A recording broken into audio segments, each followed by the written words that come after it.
Hi. Hey, look, it's that guy. Myrtle says that I'm late. I was here early. I wasn't late. I started the stream like 30 seconds late. Whatever. Who cares? I mean, you're here. Good enough. Yeah. He is a live, says Scotty. He is I'm a live stream. a live. A live on a live. Annette says, "What the fuck, Kelly?" What did Kelly do? I don't know. I'm gonna feel that way. I mean, better than yesterday. That's good to hear. Good. But well enough that you could be here, so that's good. I'm sick of being sick. Yeah, I get that. Being sick. Start to be in denial about being sick. And you just like I didn't go to yoga because I go to yoga at noon on Mondays, but I didn't go today. I hardly worked out last week too. So, oh, my beautiful face. It's not. Jake was saying that my face didn't work over the weekend. It was malfunctioning because my eyes were so watery. Like, I don't know why, but if I get a cold, like it gets into my eyes and they just water and and it's not a malfunctioning face. It's for me. It stays more in like the nose and the back of my throat. Like it changes my voice. Yeah. Like whenever I get sick, it's everything with the nose, mouth, and ears. I don't get anything with the eyes except for maybe like a little bit of pressure. But yeah. It's been a while since I've had a proper cold, but yeah, mostly it's just face pressure. Like just all the things want to just explode. Yeah, I have a lot of trouble with my eyes. In general, I do. Like allergies always really bother my eyes. I can't wear eye makeup because my eyes are too sensitive. I can't wear contacts because my eyes are too sensitive. So yeah. Brooklyn's lurking and working, but she finished 2 rooms this weekend. Wow, I'm so excited, Brooklyn. I'm so proud of you. I didn't do anything. But you're awesome. We definitely need like a channel where Brookie just does everything that she does and posts it so that we know how to do it, but obviously we procrastinate, so we wouldn't actually end up doing it. But we just know how to do it. Like I can do that. Or yeah, I wish I could. I get to see it in person.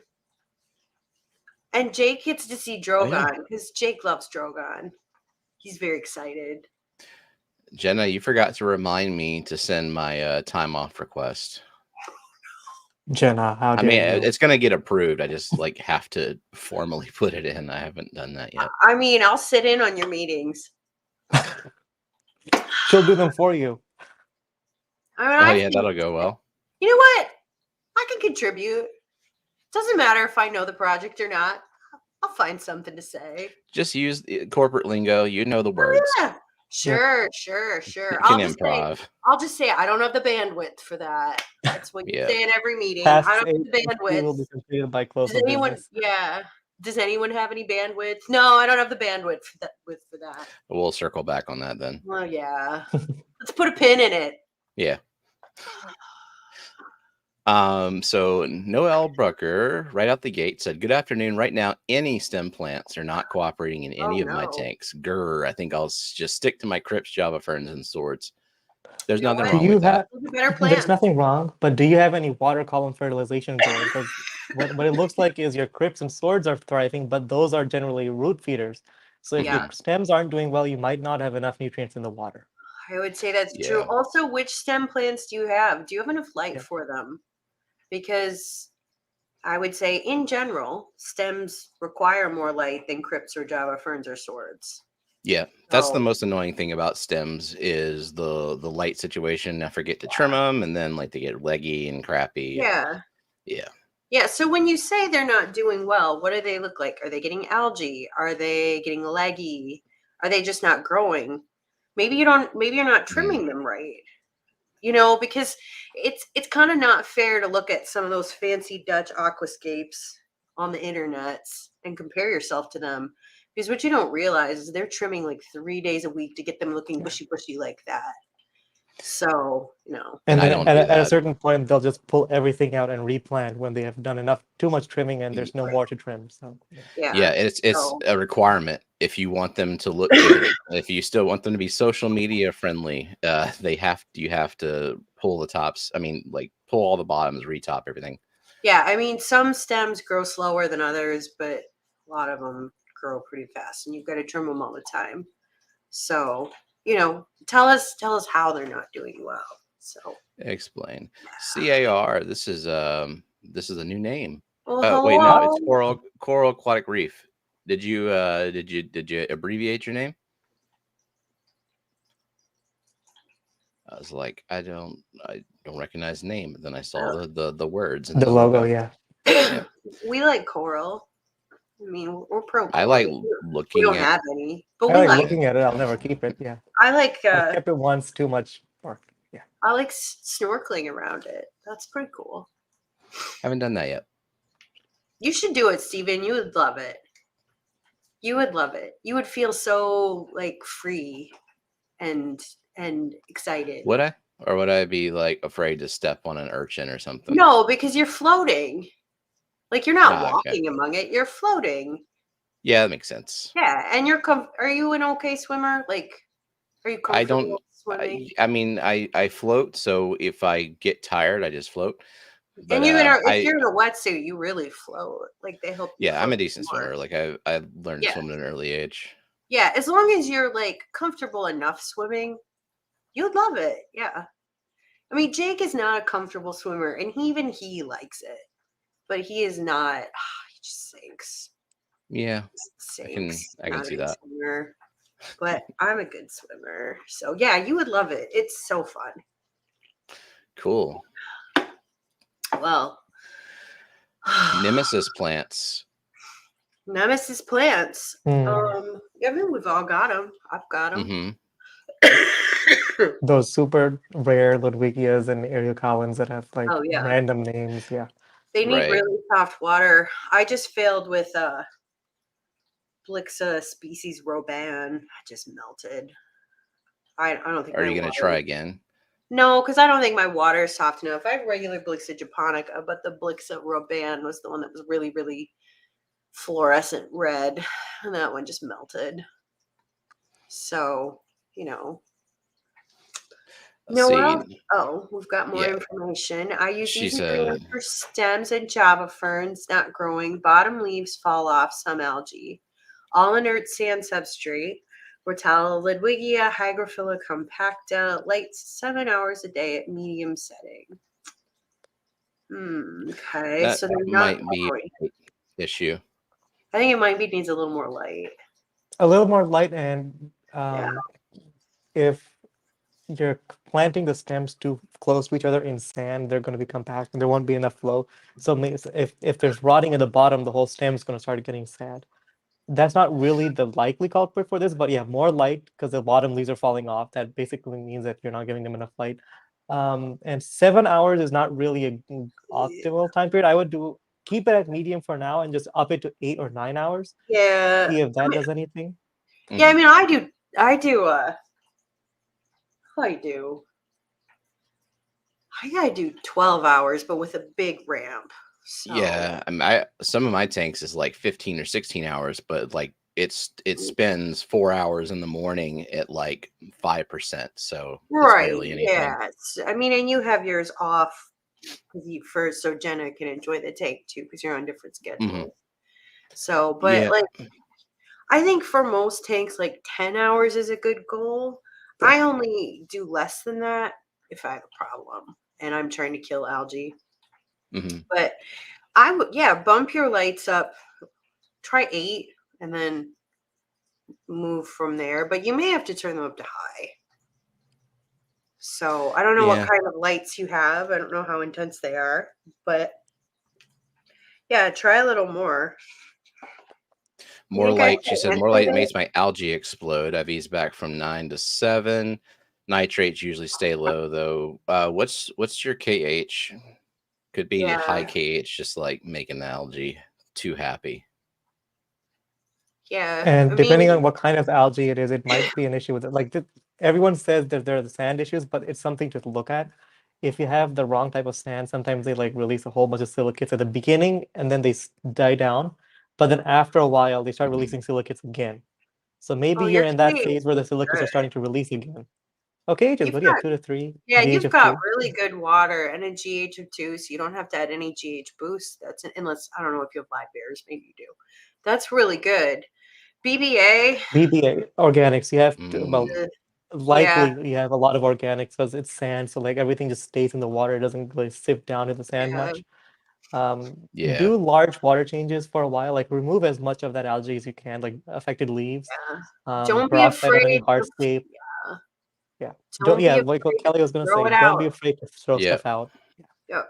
Because it's really leaf tissue does not recover from BBA. Like maybe the Yeah. rhizome or the stem will be okay and it'll put out good leaves, but like leaf tissue, once it's got BBA, it's gone. So Yep. don't be Anubias afraid leaf sometimes. It's got to be a pretty tough leaf. Ludwig, like stem, I can't even think of a single stem leaf that's tough enough for BBA though. No. Maybe like a lobelia, maybe like a regular or mini, maybe they're tough enough to I handle don't BBA, but know. yeah. I mean, and the stems you have grow so fast that Just remove the sad looking bottoms, plant the tops back down, do large water changes, and then I think since your nitrates are really low, I think you should up your easy green a little bit after you've started doing large water changes. Because if your nitrates are really low, that means easy green is nitrate heavy, so you don't have a lot of easy green in the water for the stems to grow. And you had what you said, which means it's probably lacking in a lot of other. and rotalis, yeah. Yeah. And they eat the nutrients a lot, so. Yeah, they really do. And Scotty, he's got a plant question. He currently puts easy green in his tank. Should he add any of the Seachem flourish? No. No, Nitrogen, unless you're phosphorus. seeing a specific deficiency because of your specific water or the plants you're keeping, which I don't think you have, because I've seen pictures of your plants. Easy green is all rounded enough. Easy green is fine, whatever you choose. It's pretty all in one. It has everything you need. No need to buy any of these.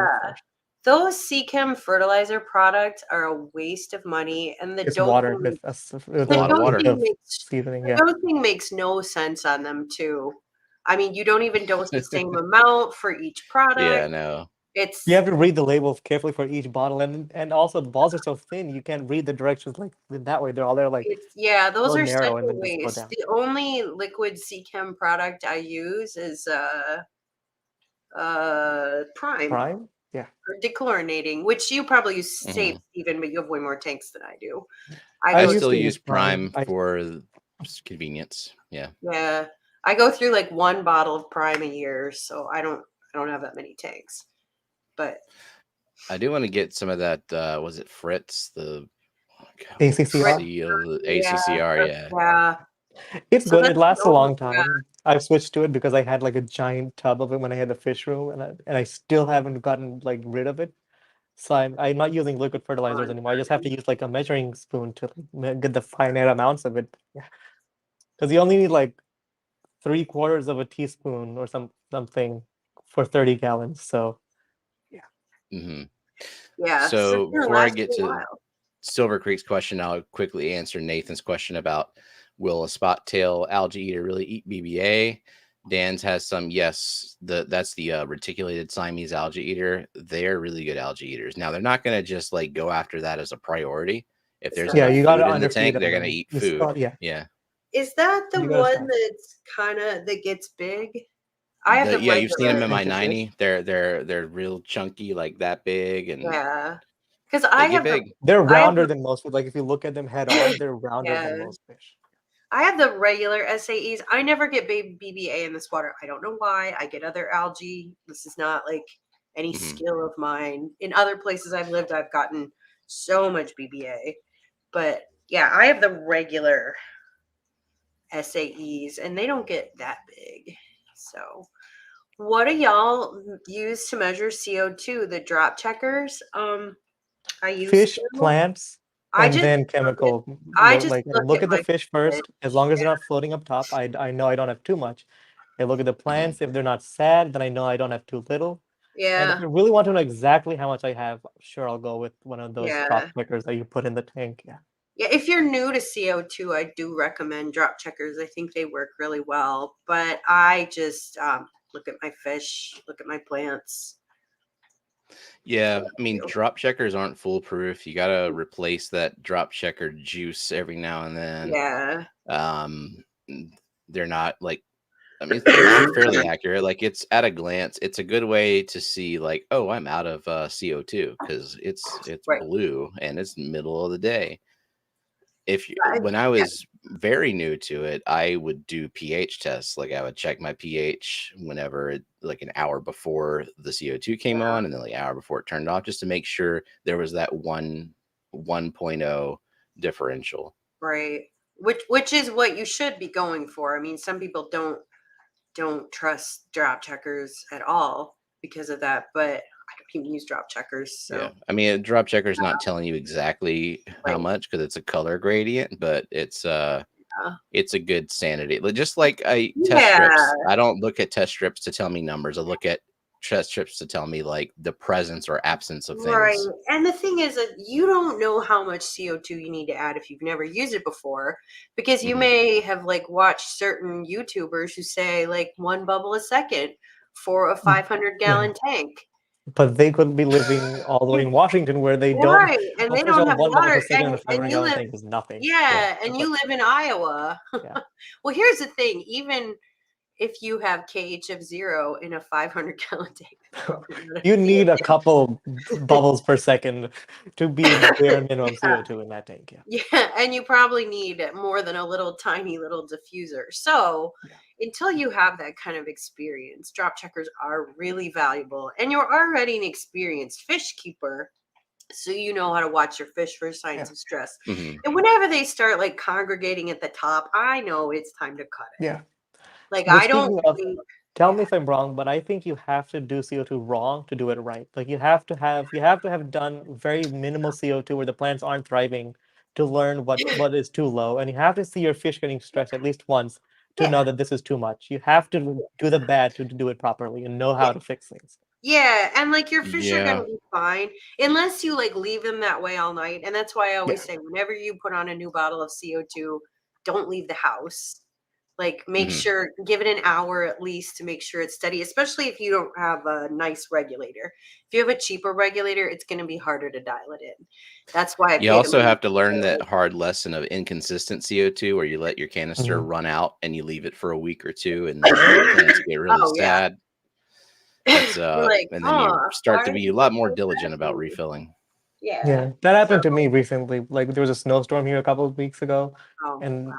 the roads were like offices are closed, roads were closed, and my CO2 ran out just before that snowstorm, and it was a weekend, and the CO2 places where I get it swapped out at, they don't open on Saturdays and Sundays. So as soon as Oh the storm hit yeah. on Monday, they were open, but we couldn't get to them, so we were out of CO2 for a week or so. Oh, I have extra cylinders, so I that need that to get helps. extra cylinders. Yeah, it was well worth getting. Well, I got it because I have trouble changing out my CO2 myself. It's really hard to torque that bolt by myself. If I get Um, an extra cylinder, I'm gonna start eyeing other tanks though. I'm like, Yeah, I just started looking into Jenna's more tank could oh, be regulators I a and never more do lot that. adapters. better. Yeah, I would still get another cylinder because I like to have an extra one because my place is not open on Saturday or Sunday either. So then I can fill it during the week and Jake can change it out when he gets here. So, Scotty says he hasn't had to replace his tank yet. Still on the first one he's ever had. It's a pretty small tank. It'll run a long time.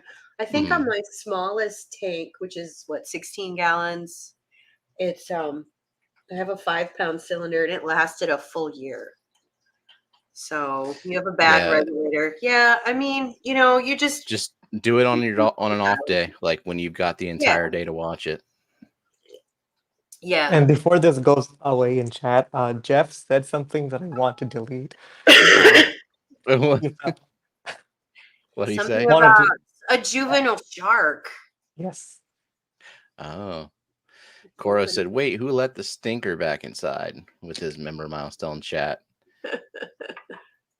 Oh, and Jeff Kane said, "Hi, Rico. Hi, Lurking Matt." No, here we go. Didn't say But he's coming. only saying hi to Rico and Matt. Fuck the rest of you people. Yep. Just fuck all y'all.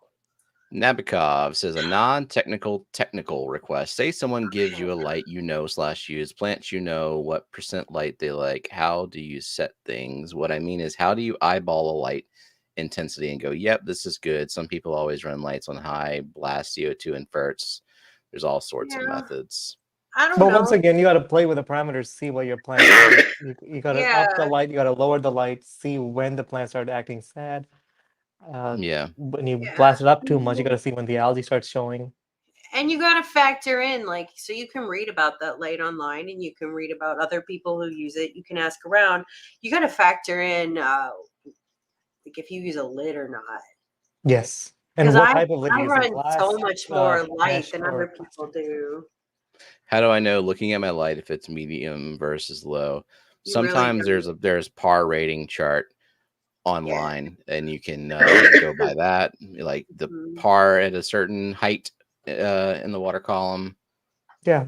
Not And all of them do that. the easiest way is that light at full max, is it penetrating an 18-inch deep tank all the way, like not counting just spread, but just is it getting to the bottom of the tank without losing its brightness? If it's getting there by 18 inches, it's a pretty high light.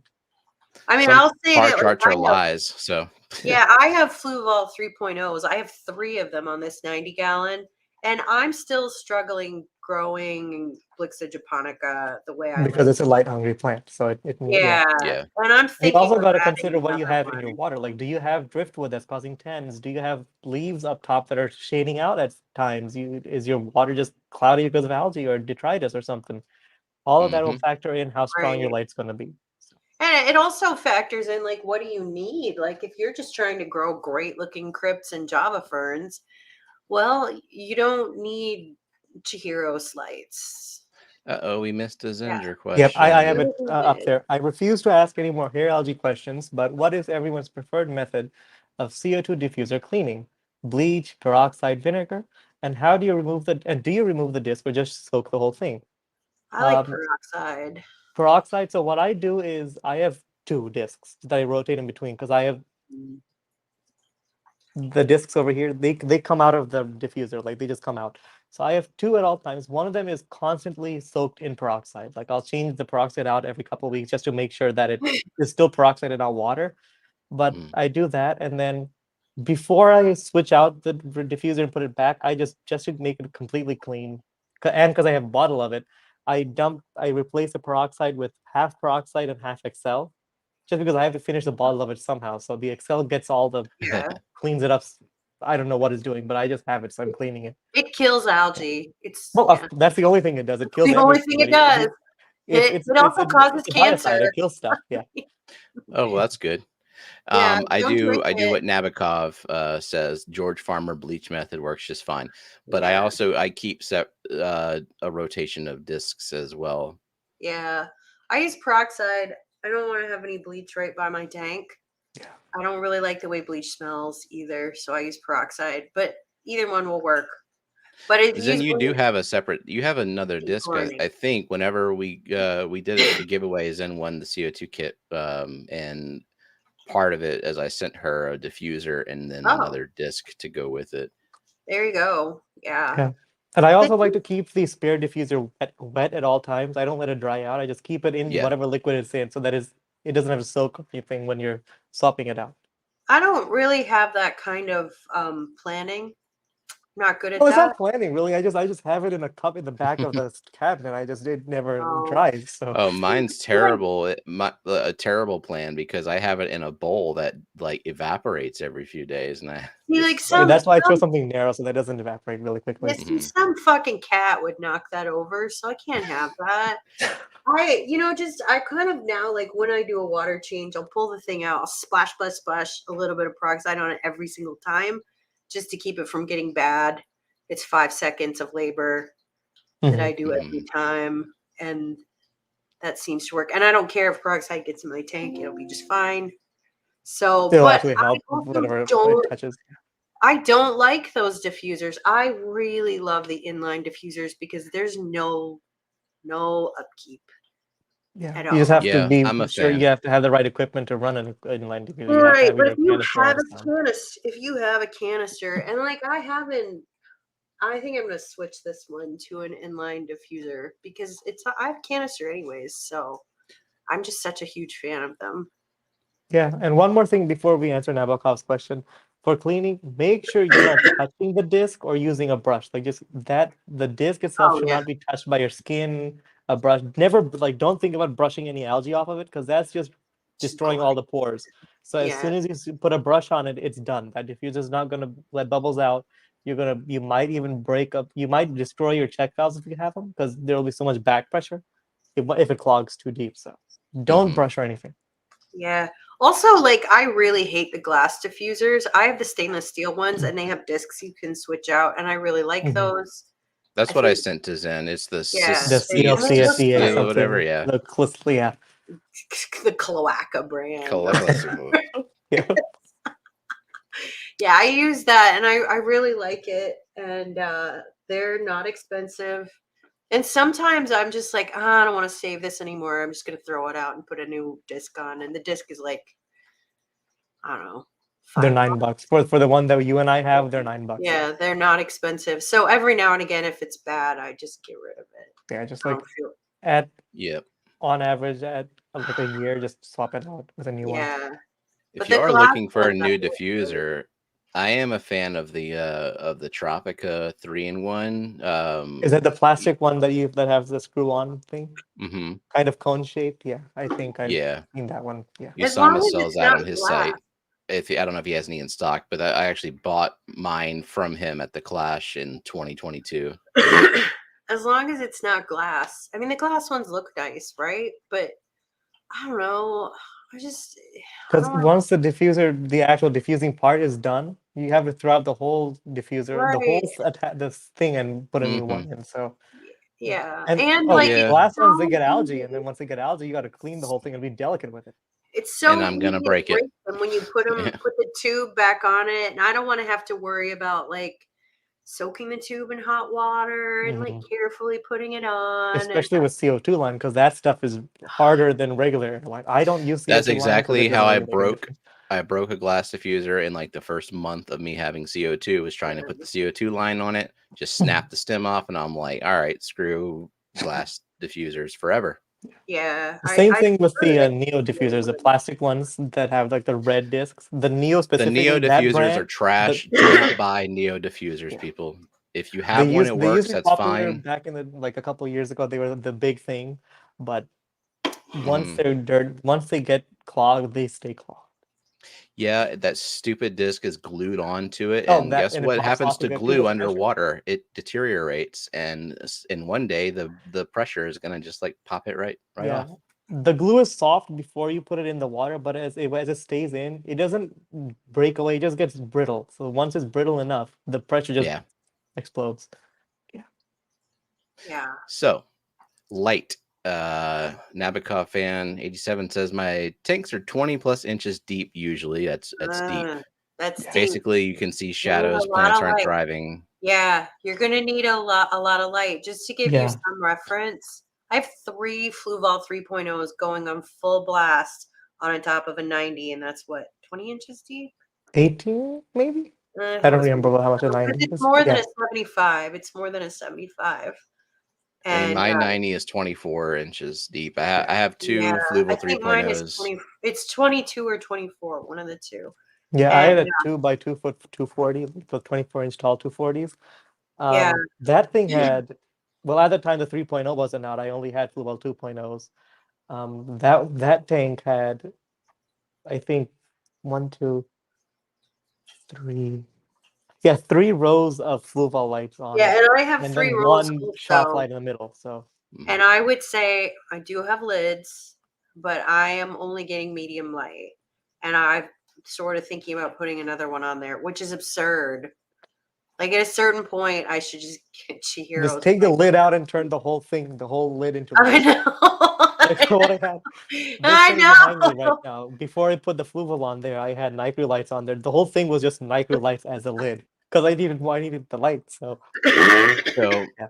when I had for a short time period, Alan Bauer, haven't seen him around in a while, but he let me borrow a par meter. Oh, right. And I measured with 2 Fluval 3.0s on this tank behind me at the substrate level, with both of them on, with the lids on as well. It was just right about 100 par at the substrate. Now that's 100 par with absolutely nothing obstructing it. But the problem is tall tank, tall plants. They grow, like you can see the Balancy behind me. It's like growing It's and curling. curving So as over soon on as it starts itself. curling, when it gets on top of the light, So the closer you have an obstruction to the light, the larger the more light is lost at the bottom of the tank.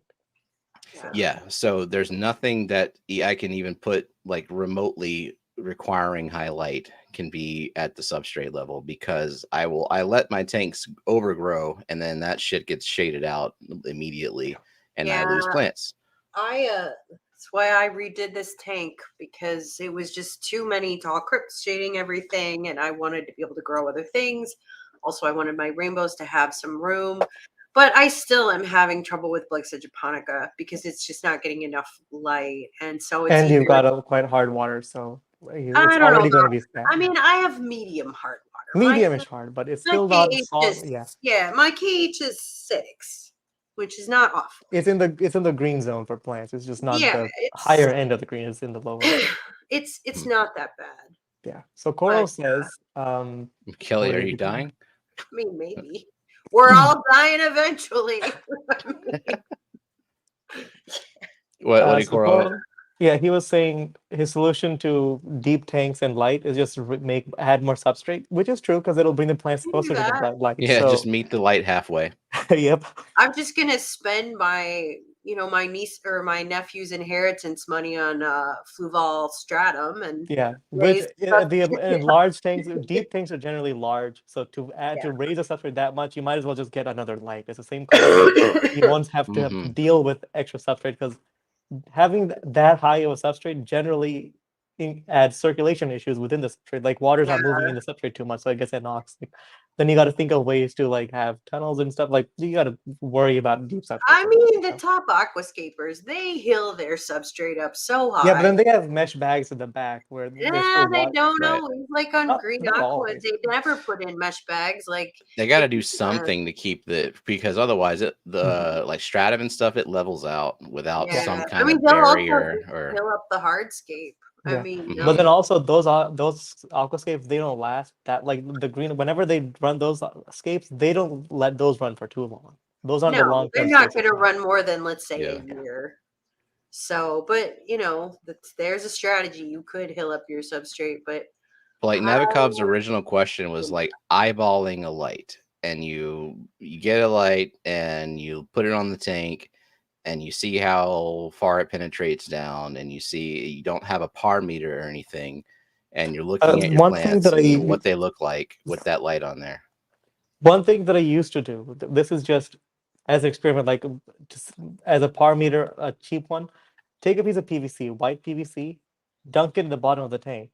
If it looks grayish white, your light's not that strong. If it looks like PVC outside in the air, it's a decent light. If it's blinding, you've got a really strong light. Like if it's reflecting and it's glowing white, it's a quite strong light. So that's a good trick. Never heard of that. Take your phone and throw it to the bottom of your tank. And if you can read your phone, I mean, hopefully without it breaking, of course. That's a good idea, though. Test the reflection. But some of it's trial and error. I mean, I started with 2 Fluval 3.0s because everybody said that would be enough, and I'm like, I don't know. I started with 1 on this tank behind me, and it was enough. I just wanted to do crypts. So that's they don't have 2, like 18 inches, I think, is their max spread or something. Well, I mean, even on this 40 breeder, like 1 Fluval 3.0 should be enough to get me. But then you have to worry about, since it's such a deep tank, you have to worry about the top and the back of the right. You need front to back coverage. So I have 2 of them, but I'm also running both of them at 100%. So I have lids and I have plants that like light. I mean, and That's they the look really thing good, with when so. I had the par meter, it really gave me a perspective about how certain things affect par. Like just holding the par meter on like underwater, if a fish swam over the par meter, it would the number would just plummet. So just imagine a little crypt stalk just staying there full time. Whatever it's blocking is getting shit for light. I didn't realize like how bad it really was. That direct shadow, it can significantly reduce your light absorption. Yeah, and whatever does get shaded out, the leaf is absorbing most of the usable light spectrum, and whatever's passing through the leaf is generally not going to be light wavelengths that the plants underneath will be able to use because the top leaf is already taking up what it can. So Yeah. it's not only shading it out, it's also eating up all the good usable light. Yeah. But a lot of plants like to be shaded, you know? Yeah, you have to Anubias plan the and- tank yeah. properly. Use it for line. So yes. two Fluval 3.0s on a tall tank. I just anything that's going to be at the substrate level is going to be like a crypt or something super low light, and then I have if I want something high light, I need to make sure there's nothing surrounding it, and it's just so basically front and center in your tanks that you can I keep mean, an eye on. Yeah, and the thing is, I've got nothing is shading the Blixa I have in here. It's still not doing super great. Yeah. So I have I a don't know perfect what image to do. to like talk about that this topic of light shading everything. I'm going to send that to Stephen while we answer Whip's question. Okay. Yeah. Or whether we had to answer Shady Grady's question. Oh, we can answer his question too. Oh wait, did Whip ask something first? I want to make sure I'm going in order because I'll lose track. Oh wait, hold on. So Jeff Kane asked how the plant farm is doing, and it's doing great. There's a whole bunch of Java fern in there right now, so it's like I can move some of that out, but all good. Yep. So Shady Grady's question is: he has a 60 This is breeder from that Myrtle. 60 breeder that everything's growing well. Will a deep substrate and two 3.0s? Amazon sword is sending baby shoots out of the tank. Oh, that's Cut the tank. shoots. Yeah. That's a really shallow tank. Two 3.0s. I would turn those down. Oh well, I mean, he never said if he's using them at full blast because I think 60 breeders are yeah. deep, so maybe he has two just No, dim 60 down. breeders aren't they? They're not deep. Not deep. I mean, like front to back. Yeah, front to back. I mean, Yeah, front to back. but I wouldn't turn them up to 100%. Oh no, I like mean, 25 at most, 25, 30-ish, because it's only like that tall, right? A 60 meters about that tall, so. Yeah, it's a short tank. Yeah. I mean, I would turn them up full blast, but this tank is no, but you'd have to raise it up because whatever's directly under the light, that's just gonna die. It's gonna burn. So. Well, I have lids. They're fine. But anyways, yeah. So your Amazon sword is shooting up baby shoots out of the tank. That's what they do. That's how they roll. You can just cut them off, and you can plant the little plantlets if you want, or you can throw them out. Whatever you want to do. But that's what they do. And the thing is most Amazon swords are going to outgrow that tank because it's too shallow. Jeff, you son of a bitch. Thank you. Oh my god. Jeff. Madman. Are there 50 people who even want to be members of this damn channel? That's why he was asking how the plant farm is doing. It's like, do you have excess of plants? I gotta go disable that. I can guarantee you 50 he doesn't have enough for 50 more people. Good Everybody Lord. You need a mini warehouse for the amount of members you have. Yeah. Everyone gets like a half-inch sprig of Pogostem and Salatus octopus. Yeah, one That's all you need. Just a little bit of stem and two leaves. Yep. Myrtle and I are going to each have to have our own plant farms just to contribute for the mop up. I don't really have a lot of stems. Like I have no. You can fix that. I have stems to give you. Whenever I trim, I'll just. I have one. I don't have a lot of stems actually. I lied. I don't have many species anymore. I just have like 4 stem species that get tall. Everything else is pretty small. But I can still send you stuff. I have annoying stuff.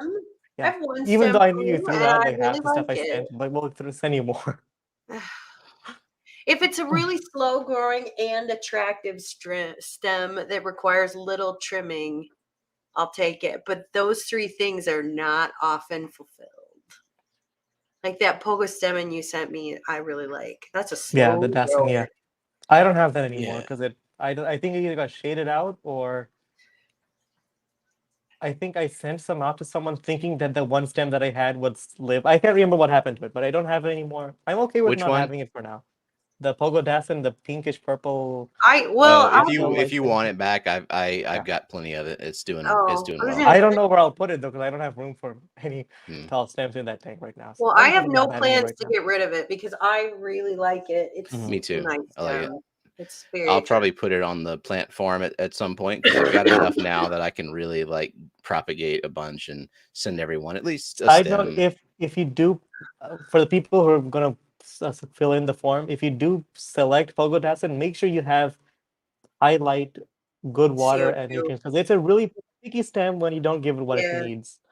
I think you even when you do narrow leaf, there are times it will die back and then come back. So I think you need CO2 for it. You need decent. You definitely do. I had it when I had it at some point without CO2. It never gets tall. It only stays like 4 inches and no color, green, and narrow leaves. So Nathan Hovey says, I'm curious to see the difference from having glass lids to switching to the double wall polycarbonate lids. The polycarbonate does allow more light through over time. A brand new glass lid is fantastic. I don't clean my fucking lid. But you know what? The polycarbonate lids are so much easier to clean than the glass lids. Yes.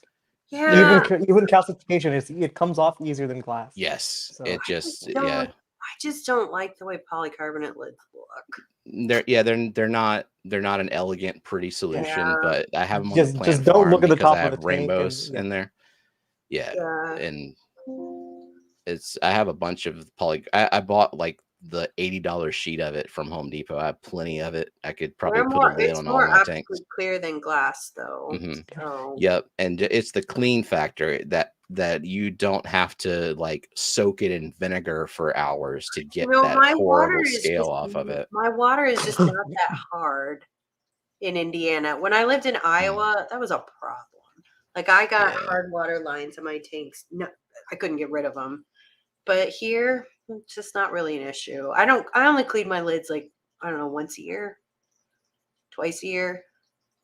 They don't. I do it every month or so. I just wipe it down with I do it every week. I just wipe it down with a paper towel, and then every month or so, I'll go in with a brush to get out that stick.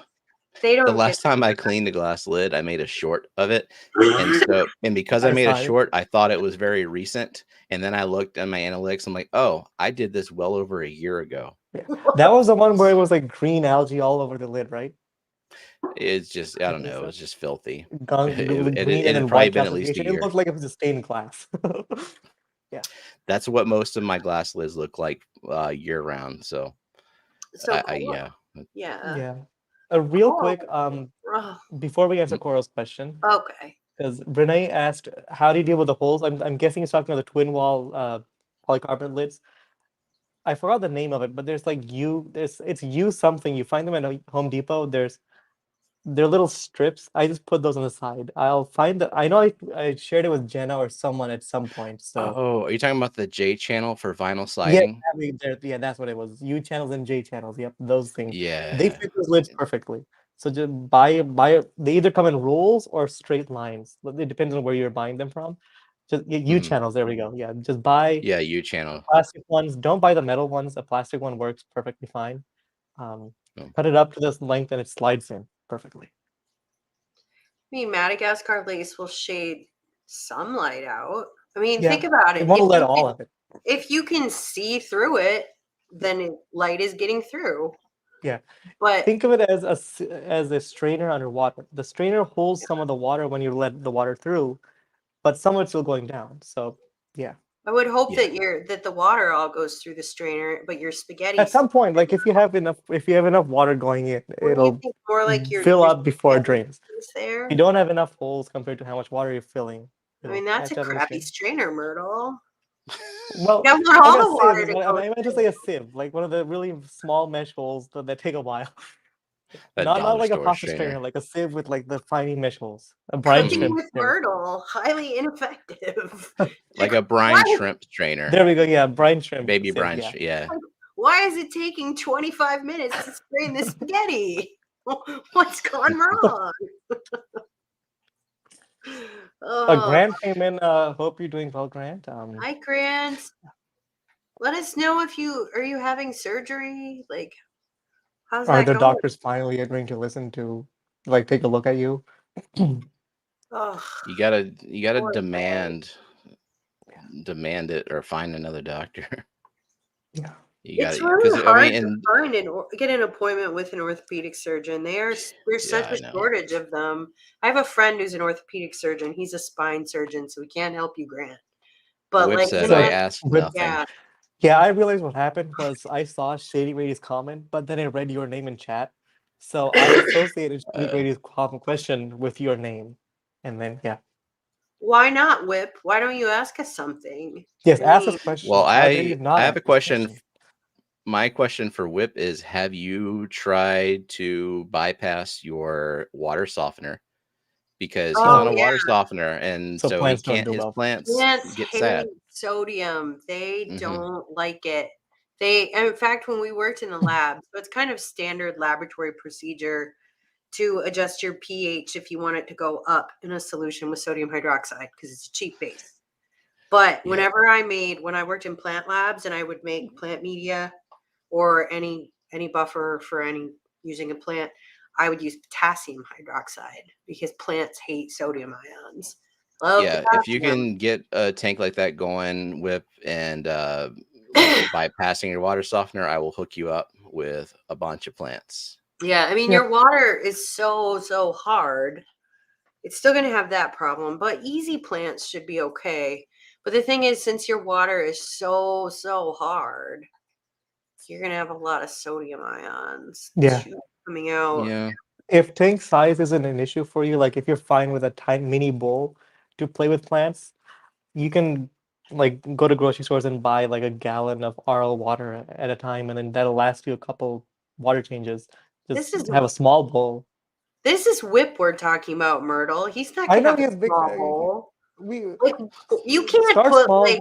What is Whip gonna do with a bowl? I'm trying to get him used to RL water, so he buys a separate RL system for his tanks. I'm trying to start small so that we can slowly coax him into buying like an RO system. So Whip can keep some tiny rasboras? That doesn't sound like Whip. I know he likes bigger fish. I don't want tiny rasboras.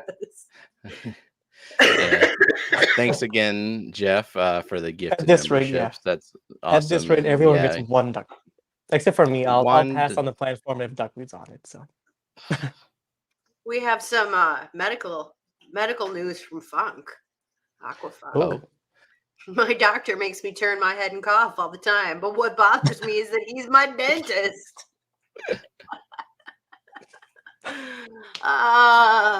Let's see. I'm scrolling down looking for another question. I hope I didn't. Oh, we have until you find one. So Grant says that an MRI is waiting pre-authorization.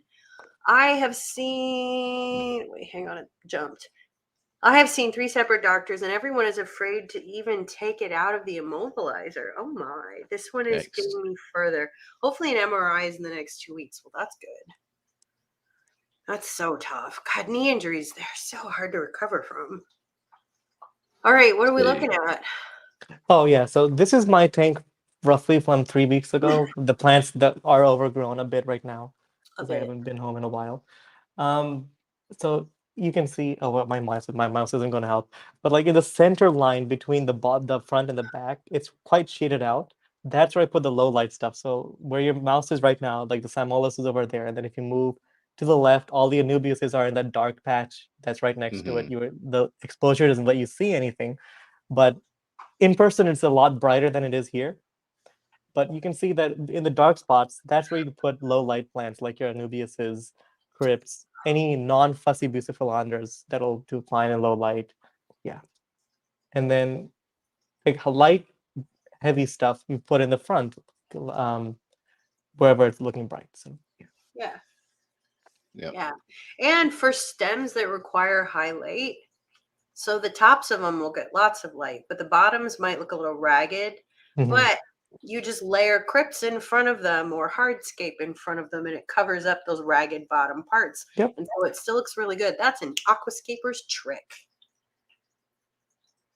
Yeah, that Samolus is looking sad. Fix it. It was shaded out for the longest time before that, so it's finally getting some light. Is that supposed to be a red variety?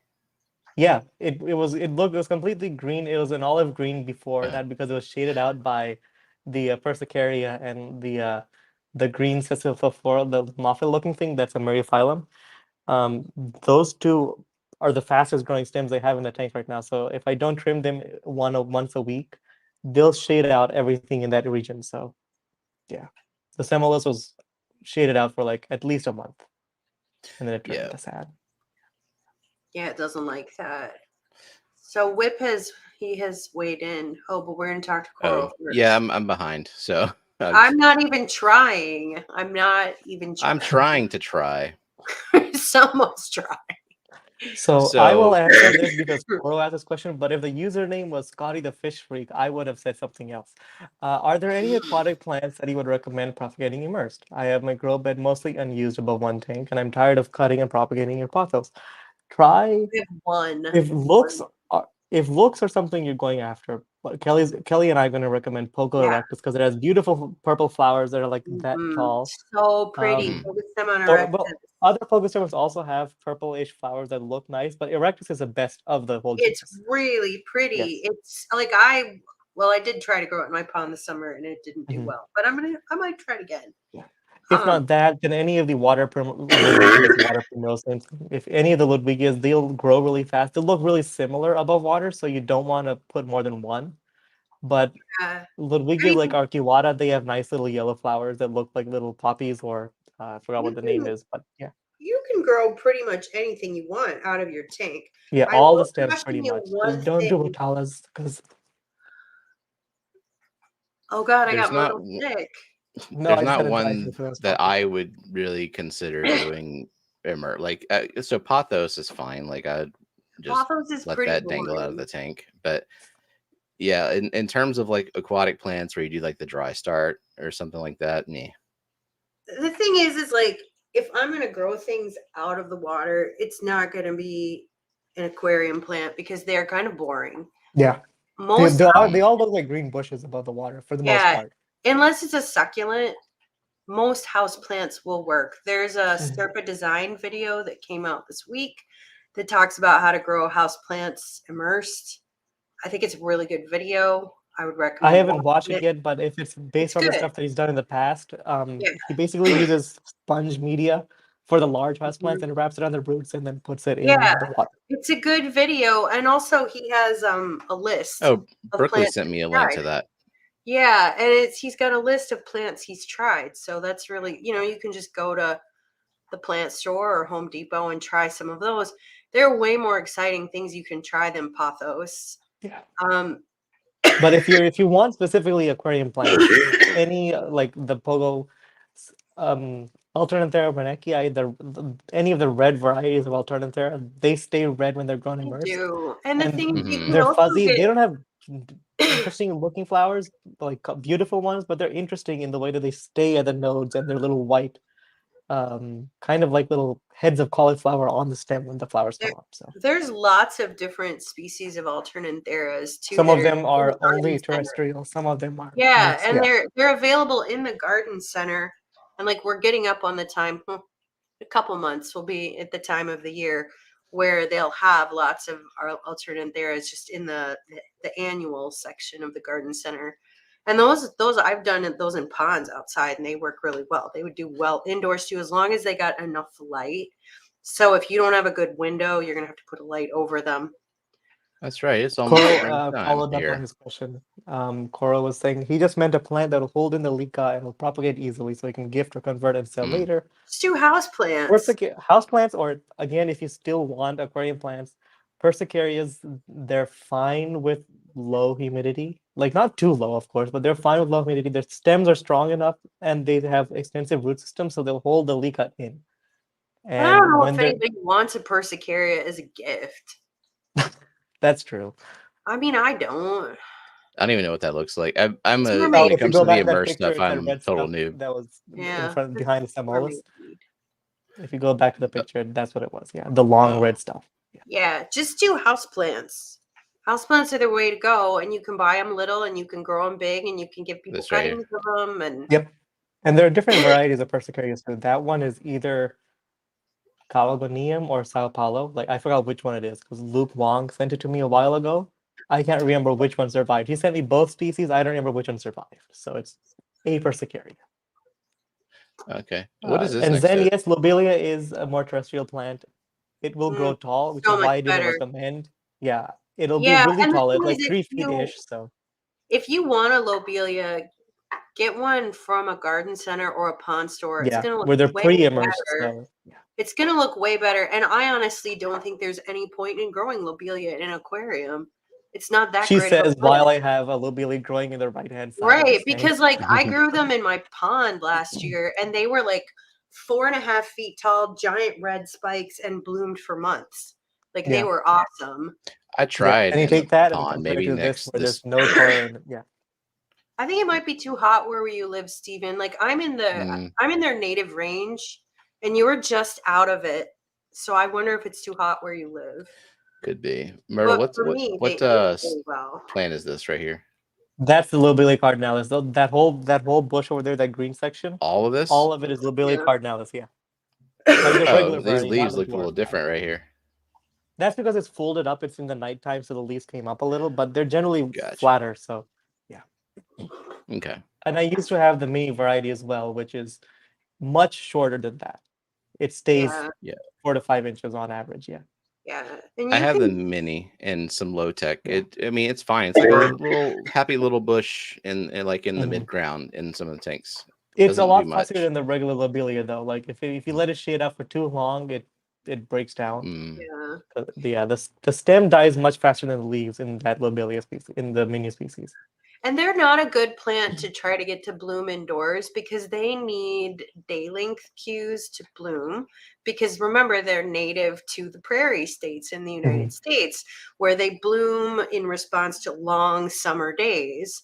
Well, you're not giving them intense summer light indoors for like 14 hours straight. Yeah, the only lobelia I flowered inside with a tank was the mini version. I had it above in those salad containers. I had lights sitting on top of it. How I probably in most plants immersed. And then it flowers. It's not as beautiful as of a flower as the regular lobelia. And depending on like where you got the tissue culture from or whoever made the plant in the beginning, some lines will flower, some lines won't. Like Tropica's original Lobelia cardinalis mini line, like the first one that they came out with, that one flowers, but some varieties from other sellers, if they got it from a different line, they don't really flower.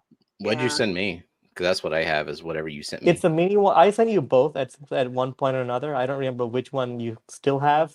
If it stays short, you have the mini one. If it gets tall, you have the. If you want to grow it in your mini pond, one, though, or in your garden, I recommend the variety Queen Victoria.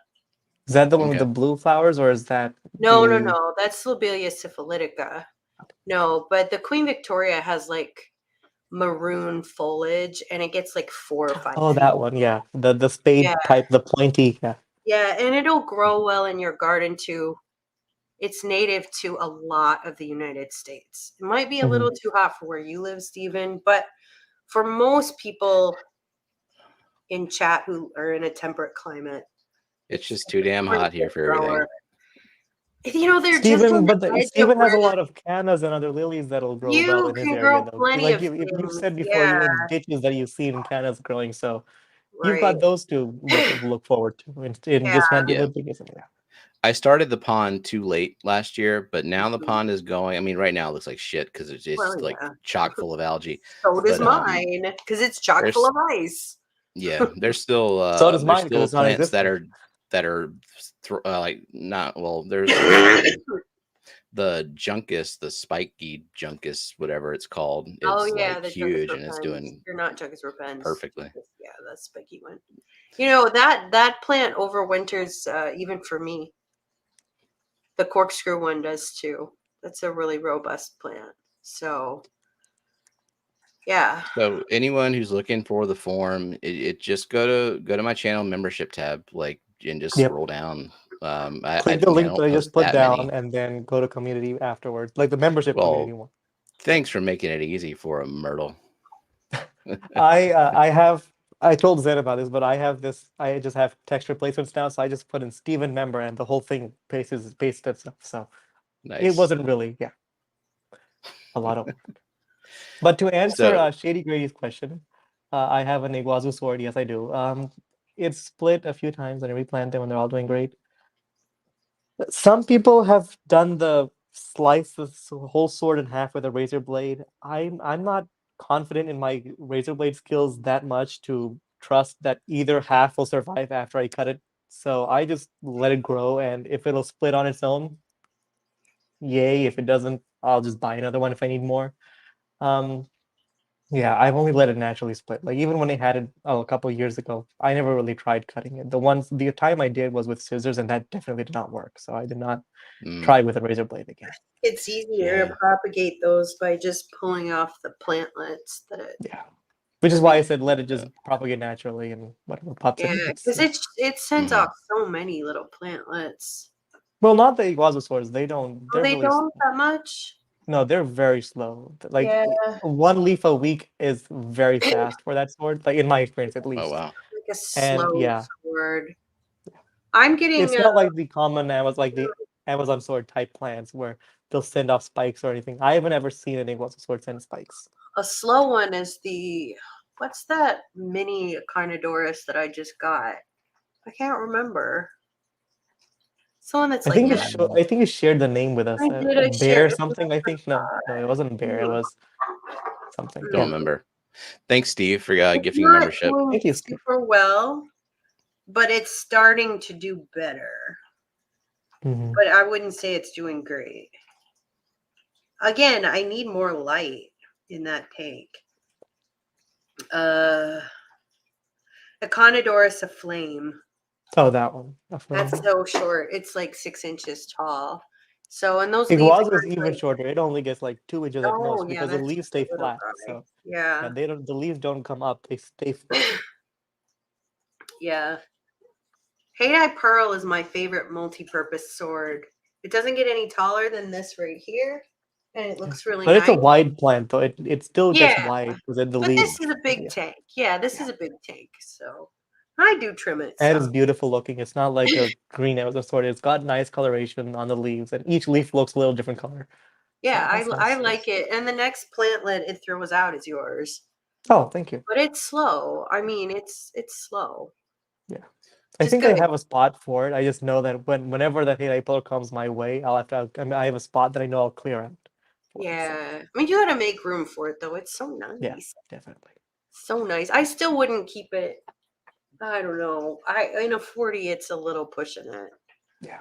I like to push any things sword out. in a 40 I is pushing in 20s it. before, so. But you're gonna graduate, and then you're gonna have like I'll probably have my fish room again. Who knows? yeah, I mean, depends where you land, but you know, you won't be in the dorm. Definitely. Like I only have a 5-gallon in the dorm right now. It's not looking the best. It only has like 2 large Anubiuses and then a couple handfuls of Anubius Nana Petite. I think that's all it has.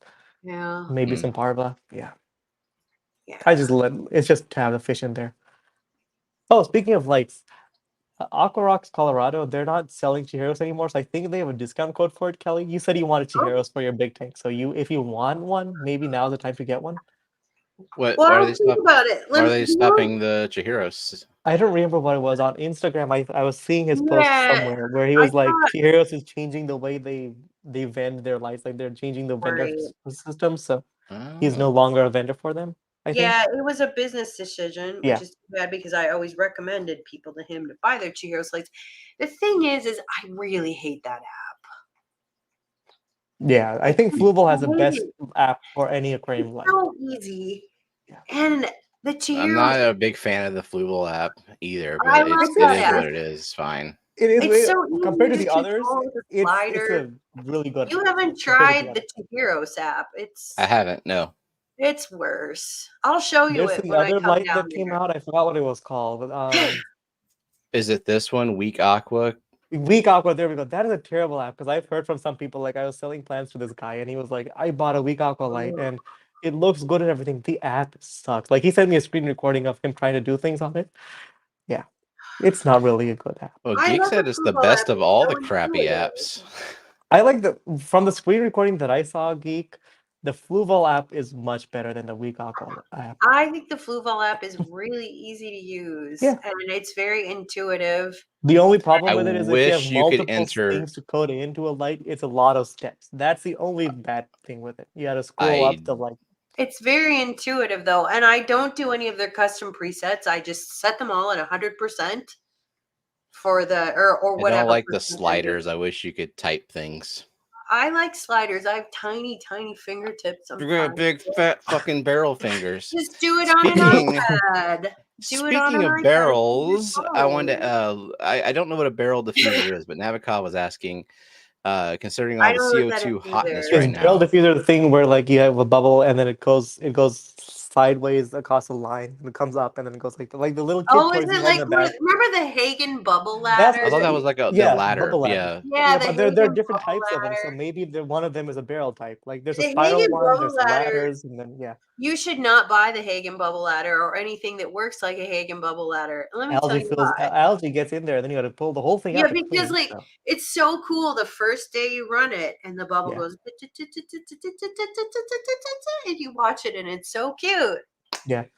And sometimes if you run too much CO2 though, that thing doesn't work at all because the bubbles will come out of there before they have time to the surface. And the thing is, it's not just algae that does it; it's any biofilm does it. Yep, beneficial bacteria will start growing within a day, it will do that.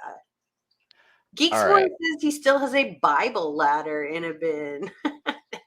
A what? A what? Oh, bubble ladder. Okay, he's just he's having autocorrect issues, you know. Yeah, that is some trash technology I would not use. The diffuser is much better, but if you have a canister on that tank, inline is the way to go. Favor and use an inline one. Okay, you could use reactors too. You could use a reactor. I don't know. I don't like reactors as much because I like to see bubbles. Wait, and Tom Barr says that misting is better, but I don't know. He said misting is better because it's the best of both of two worlds. Like you get the bubbles underneath the leaves, and then you have dissolved CO2 as well. I think that's and some plants can more easily use gaseous CO2 than Right, and I mean, he is a plant physiologist, and I'm just an idiot geneticist, you know. I take his word for most things. Like, I mean, he knows more than I do, and it's not true of every species. But I wonder if it makes a difference with, like, Monte Carlo, for instance. Monte Carlo is a CO2 hog. If that's what you're talking about, that's just a regular diffuser in a different form factor. I saw this. He said CO2 art, so I looked on there. In tank flux. I have one of these actually that I have in my bowl. I've used those too. They break easily. I think at the I was really aggressive with them. I bought one. I bought one from Gina at Triple Crown.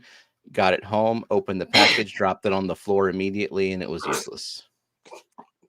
But I bought another one later. So I don't want that one. You know, just get yourself if you want to use something in your tank. The CLSE, what the cloaca, that one. That one. You just buy one of those. Yeah, it's cheap. It's on Amazon. It looks good. I mean, I like inline diffusers better, but for something that's in tank, it's a good option. Okay, so I think this is the one he's talking about. I have one of these. It's a smaller one in the bowl, and it's fine. It's just more surface area for you to accidentally touch with your hands and screw it up. More surface area for regular stuff to get into, like detritus, fish poop, anything, algae, beneficial bacteria, all of it will just clog. So I mean, if you really have a big enough tank that you think you need more surface area, maybe you should just get an inline diffuser because you know your life is going to be so much better. Or you could also do a reactor, build it yourself though. I have tried a reactor that you buy from, you know, the one that's the big cylinder. Oh my God, that thing leaked so bad. Yeah.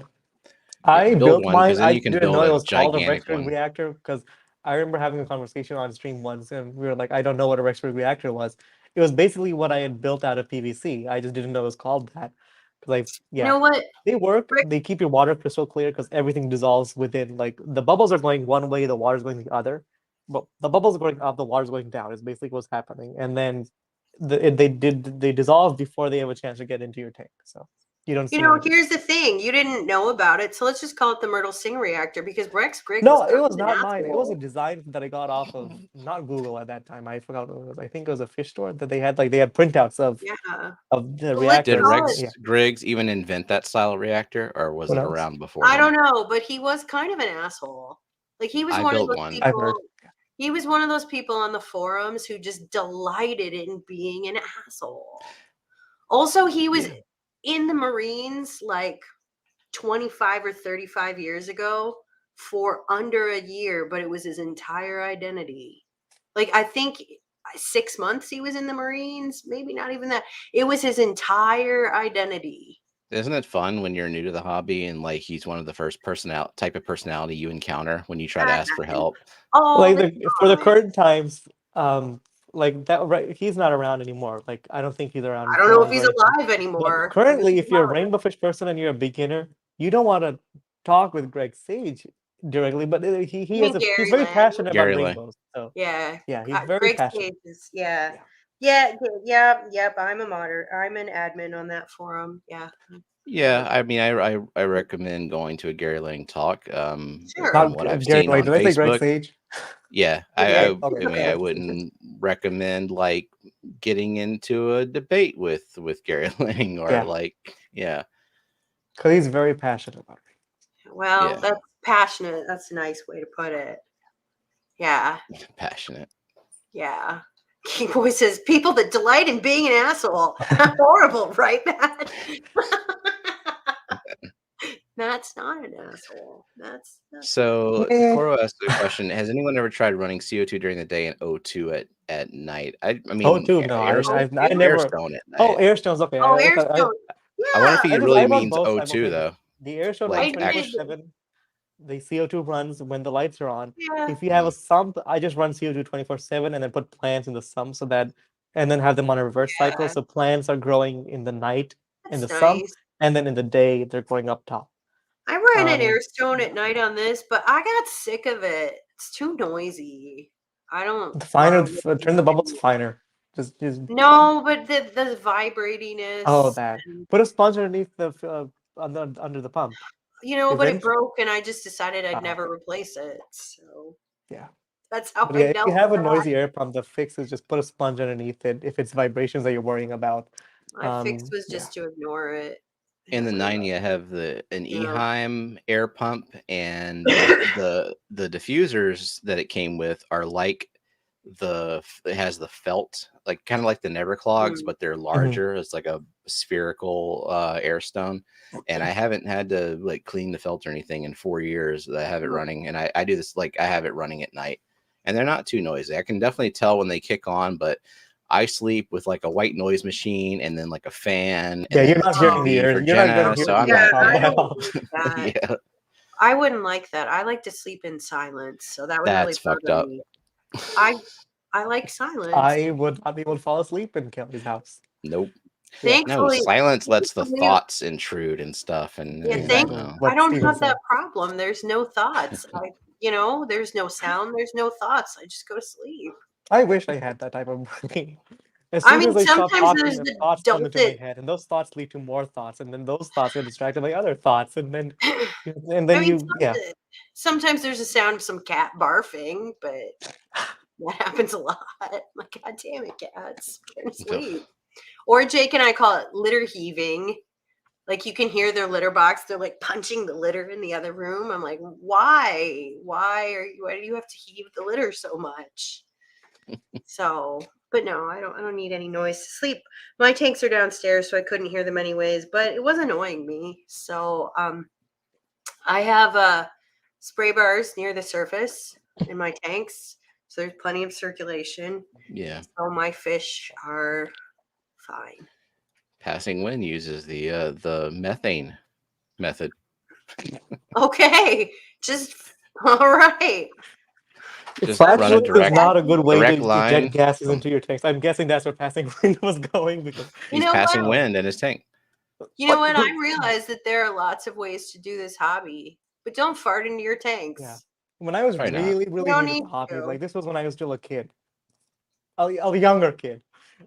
Still a kid, Myrtle. Exactly. That's why I said a younger kid. You're still a kid. So I was naive, and I thought if I get my family to breathe more, there'll be more CO2 for them. Breathe more, family. I was like, if you breathe technically, faster, there's. Did you make your family do like aerobic exercise? Actually, at one point. God, they must have hated you. Yeah. At one point, I was like, you all need to breathe faster. Go in the dish room, work out. Yeah. Of course, breathe I did nothing more, for the plant. family, Like, it breathe wouldn't, more. but yeah. I mean, technically, more CO2 is in the air, just not like but that's a like measurably you're raising it by significant. 0.0001 ppm The at most. thing is unless you're injecting it in at a really high concentration, It's not doing anything.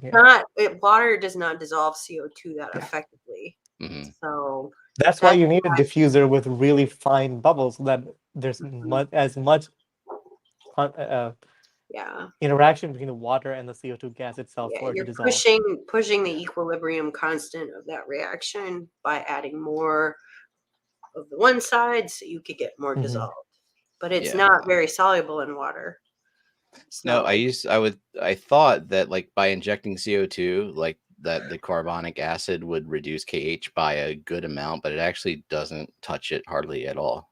Yeah, because very little of it is dissolved into carbonic Whatever acid. is being dissolved, it's being offset by the massive serious stone that you have. If you're talking about that tank in particular, but in other tanks, that tank.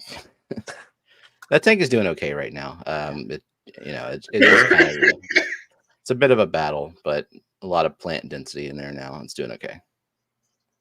Nancy asks if you I've done that too. Draw and blow bubbles into the tank. I've done that too. Yeah. I mean, you would want those bubbles to be diffused somehow, and I think blowing into a diffuser would be really hard. It's impossible. Like a CO2 grade, like a ceramic diffuser for that. It's really you blow 30 even in PSI. I can't. I wasn't I wasn't a wind player like these two. Even wind players, Kelly. I'm a wind player. I can't build up that much pressure. I have really crappy lungs. I have asthma. You're risking damage to your throat, like your throat and your cheeks. Like your eustachian tubes are gonna blow out. Yep, like the trumpet players where you see where they have the puffy throats. That's because they put too much pressure. They have too much back. They blew out their eustachian tubes. Yep. You know what? Brass instruments, they kill people. Yes. No, I learned not to puff out the cheeks from an early age. Whack someone in the head with it. The Dizzy Gillespie cheeks, yeah. If you drop a tuba on you, it could kill you. If you drop it. I broke a tuba. Okay. So at one point I said I broke a bone. I just realized I lied because in marching band, a marching tuba fell on my dinkles or marching band shoes. And somehow the marching tuba went through the dinkle, even though they're really strong marching band shoes. I broke my pinky toe that way. Ow. Wow. It's heavy. Marching band is dangerous. People get hurt. Actually, people pass out. Marching band isn't as dangerous as color guard. Those freaking flags will kill you. Like when they fall on the wind players, because I've been smacked by a color guard flag multiple times. There's a lot of heat exhaustion in marching band.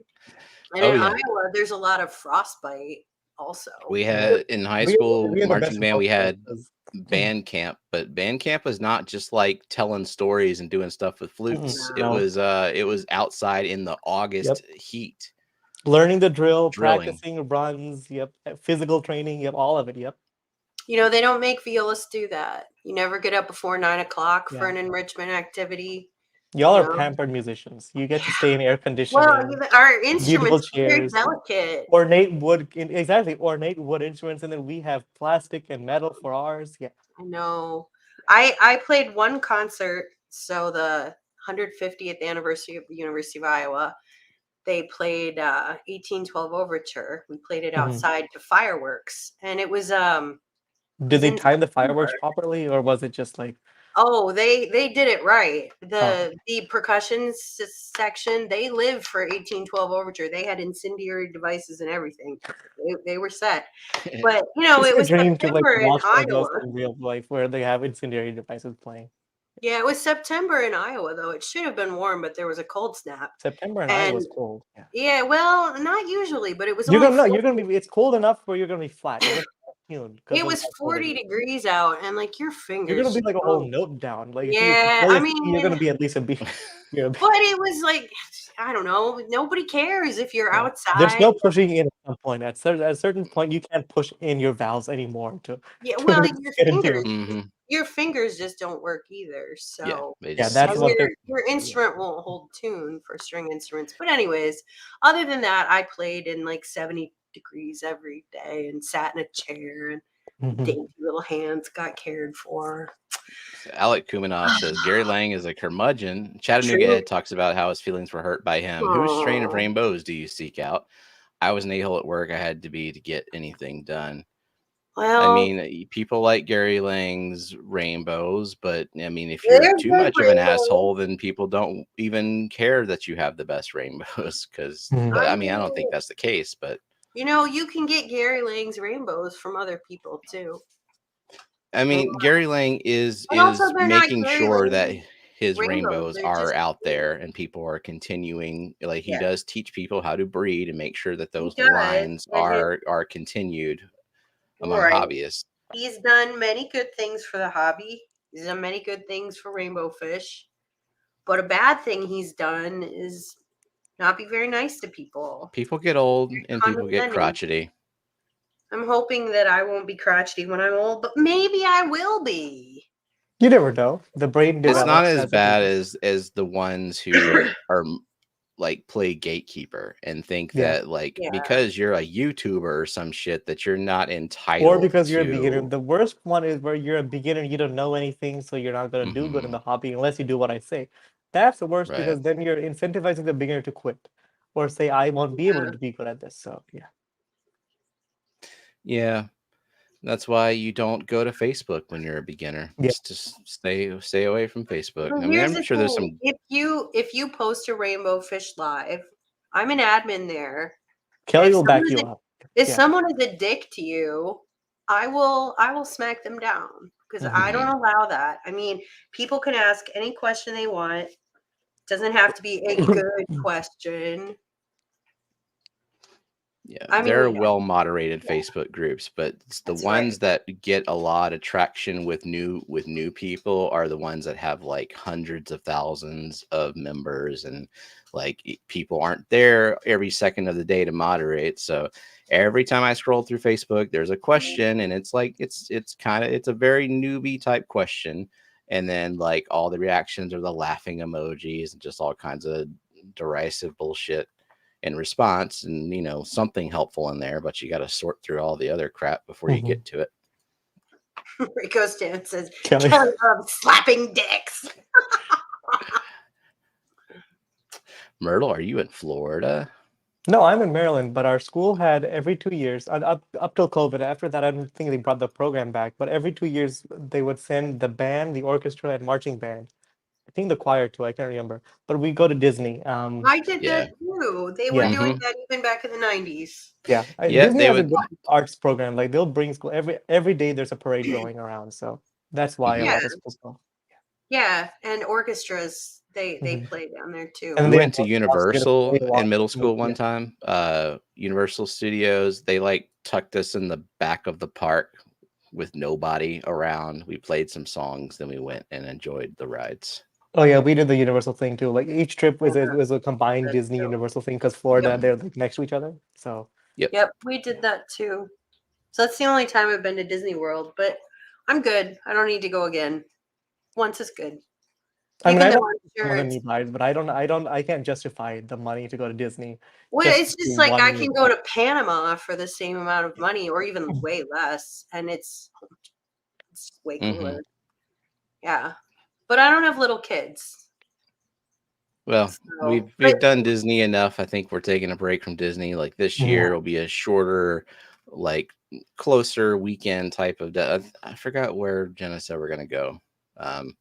She plans that shit. I'm just like, okay. She is the cruise director for the relationship. Every relationship has to have a cruise director. I'm the cruise director for my relationship. It works. Someday, Myrtle, you could be a cruise director.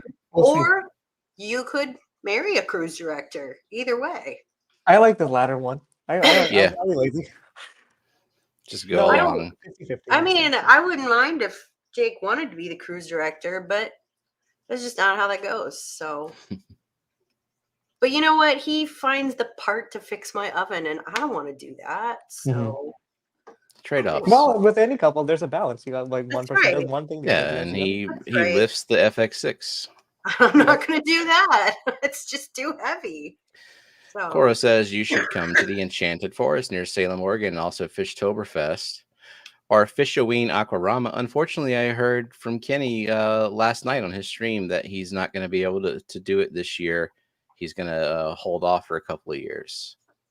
I think it was just the timing. It was too much, I guess. Yeah. I would go back to Oregon in a heartbeat. I would not go. Organizing events is hard. Yeah. I would not go back in October, but in August, it's so beautiful. That state is just incredible, and the weather in August is so nice. I love the Pacific Northwest. I think it's really cool. But October, like it just rains a lot. I mean, it was fine.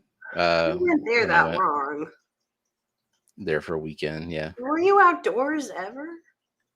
I mean, I had to go from the car to the building at certain points, right?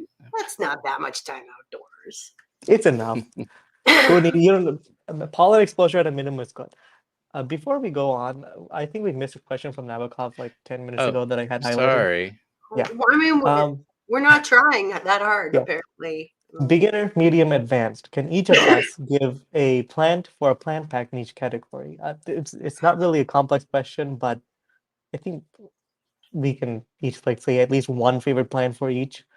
Well, since we completely ignored the topic. I know. We had a topic and we haven't talked about it at all. The topic is sort of like a just in case there's not a lot of questions type of thing. I can't even read the topic. What's the topic? Because I zoom out so that I can see you guys. Aquarium. The topic was nemesis plants. Okay. Yeah. Because I zoomed out of the webpage so that you guys have like bigger faces. The title in the corner is so small I can't read it. Yeah. Anyways, that was topics. Yeah. Easy plants like Potala, Bacopa, Java Fern, Anubias. If you have a big tank, Amazon Sword. Medium plants, any of those, but with fancy names. So like Ludwigia, but then Palustris red. Or Pogostemon, instead of just Stellatus octopus, Pogostemon Dawson or Pogostemon Kimberly, Pogostemon erectus. Advanced plants, all of those with a 3-digit price tag. Those are the advanced. Yeah, the ones that you need low pH water to grow. And Eriocalins, most Eriocalins, not all of them. If you have that kind of water, those plants are not that hard to grow. Like L. Cuba, Ludwigia Cuba, is a weed if you have the right water and light and CO2, and you'll trim it nonstop. If you've got soft water, then the nemesis plants become the ones that can't tolerate even a second of being shaded out. Yeah. Once you have your water soft enough, lighting is the main factor to if you can grow a tricky plant or not. But I guess I would argue that, like, I don't know if I'm intermediate or advanced or whatever, but I still like the plants I like. Like you're well versed in plant physiology, so you can adapt whatever plants you have. You know how to fix the tanks or plant water. If I can get a sentence out, you know plants well enough that if you put the work, you'll be able to grow like $8 million plants. You just don't want to soften the water and all. Yeah. I don't want to change what water they have. That's my definition of an advanced plant, and is one that can't survive my moderate to heavy amount of neglect. Well, I also with the setups that I have going. I'm not trying to be like a master horticulturist here. I just don't care. I have nothing left to prove in this world. I don't need to be I don't need to like submit hat points. Yeah. I'm not part of a club, so I don't care. So you're focused on what looks good and what do I enjoy keeping. I do care very much about my tank looking the way I want it to look. And easy plants. Generally, they're easy they're not easy because they look good. They're easy. I mean, they tend to always look good because they're not like on the ragged edge of looking good, because they're adaptable with a wide variety of conditions. So like even if the CO2 isn't perfect every day, even if the nutrition isn't perfect every day, they're still going to look pretty good. Mm-hmm. So just because you're advanced doesn't mean, I mean, there's a reason top aquascapers love narrow leaf Java fern. It's easy to grow and it's stable. And most Another of way the to think of it, the aquascaping plants faster are it easy to grows, grow. the easier it will die. The slower it grows, the slower it dies. So you have longer time to fix whatever's wrong. Right. Yeah. I mean, if you look at the plants the top aquascapers are growing, most of them are really easy. Yeah, Java fern, hair grass, there'll be Rhotalas. some chain swords, Rhotalas, Ludwigias. They don't even do Ludwigias that much nowadays. It's mostly Rhotalas because they all have the same care requirements. They just look different. So, yeah. I mean, the only medium plants are really the foreground plants. I mean, those kind of do require CO2. Carpeting plants are generally medium, with the exception it becomes easy when you have CO2. If you don't have CO2, it's a medium plant. Right. Yeah. Now that I think about it, like probably the most like advanced plant that I keep now would have to be just any Alternanthera, just because like Because my they're so water, fussy. Like, well, in you your have water, they're to so pay fussy, yeah. attention to them. Yeah. Well, You you can't let it can't shade have out. You can't leave CO2 it run out. trapped. Like I mean, maybe if you have super soft water, it's different, but I don't. I have medium water. Yeah. But Alternanthera is one of those, like, if the CO2 runs out for a couple weeks, it'll just melt. It'll just melt. All the leaves are Or dropping the off leaves. immediately. Yeah. They go The leaves translucent drop and they off. drop They off. get Yeah. they get The algae stem on them. They disappears. just The stem becomes thinner and then eventually just detaches from the substrate, floats away, and then it's gone. Yeah. But I like it too much to say screw it and get rid of it. Yeah. So I keep them around. That's one plant that I don't have right now, but I will buy again when I have the space for it. Yeah. It looks beautiful, and I have videos of it looking pristine. But then right after the video is done, like I run out of CO2 that one day. It does give your tank a really nice pop of red, and I also like that it's a little slower growing. It stays shorter. AR Mini and it doesn't turn green if you if you don't have enough light. It's one of the, like, if you have the right variety, it stays red all the time. So yeah, I mean, AR Mini is a nice plant. I like all the Alternantheras. I've had pretty good luck with them, and I don't really like stems, so you know. Yeah. Oh, Geek Boy said that he had an Aponigeton spontaneously dormant for 2 years. You know what? I had that happen too. It was dormant for a really, really long time, and oh, there it was. I thought it was dead. So kind of funny. I mean, the bulb is enormous. It's like that big. And the larger the bulb, the higher chances you have of it coming back. Generally, I've noticed. It's come back, but then it's really kind of stalled out and hasn't done anything. So I don't know, but it's not dead. So it's they're kind of cool. Coro said something real quick. He said lemon bacopa at Lowe's. It depends on the species because that's not. Yeah, I was gonna say it's not. It might not be an aquatic one. It's not a There is an bacopa. there's a terrestrial bacopa that's completely different from the bacopa that you see in aquatics. I think he's responding to Alec Kumanov, who said there's a variegated form of bacopa, or I don't know. It's found in garden centers. You can grow immersed. And it's not. That might actually be a different one than what Cora is saying, because there are variegated forms of bacopa caroliniana that will grow immersed. So lemon bacopa is a different thing completely. If you get most of the bacopa in garden centers so you can get ones from the pond section, and those will do well. But like if you get proven winners bacopa, it's Sutera, and it's a pretty plant. Let me click on it for you. Hold on. Snow White Sutera. So this is a. Ooh. Yeah, that's definitely not aquatic. That is a definite terrestrial plant. No, this is a container plant, and it's a completely different genus.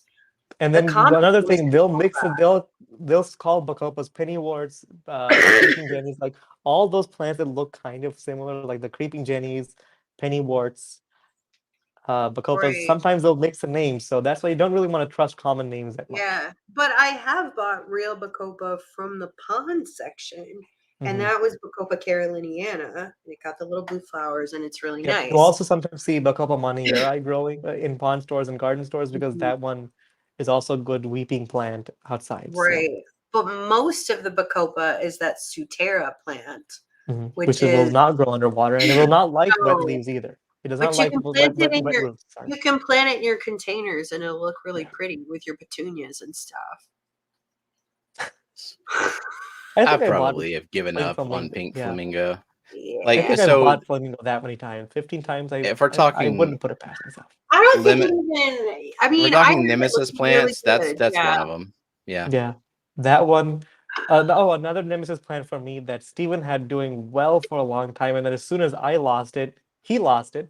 Was Ludwigia inclinata red? It's pretty common. Oh, yeah. It's not a rare plant or anything. It's just when I had it, I wasn't giving it the best it could have. So Yeah, as soon as it gets shaded out, it says bye-bye.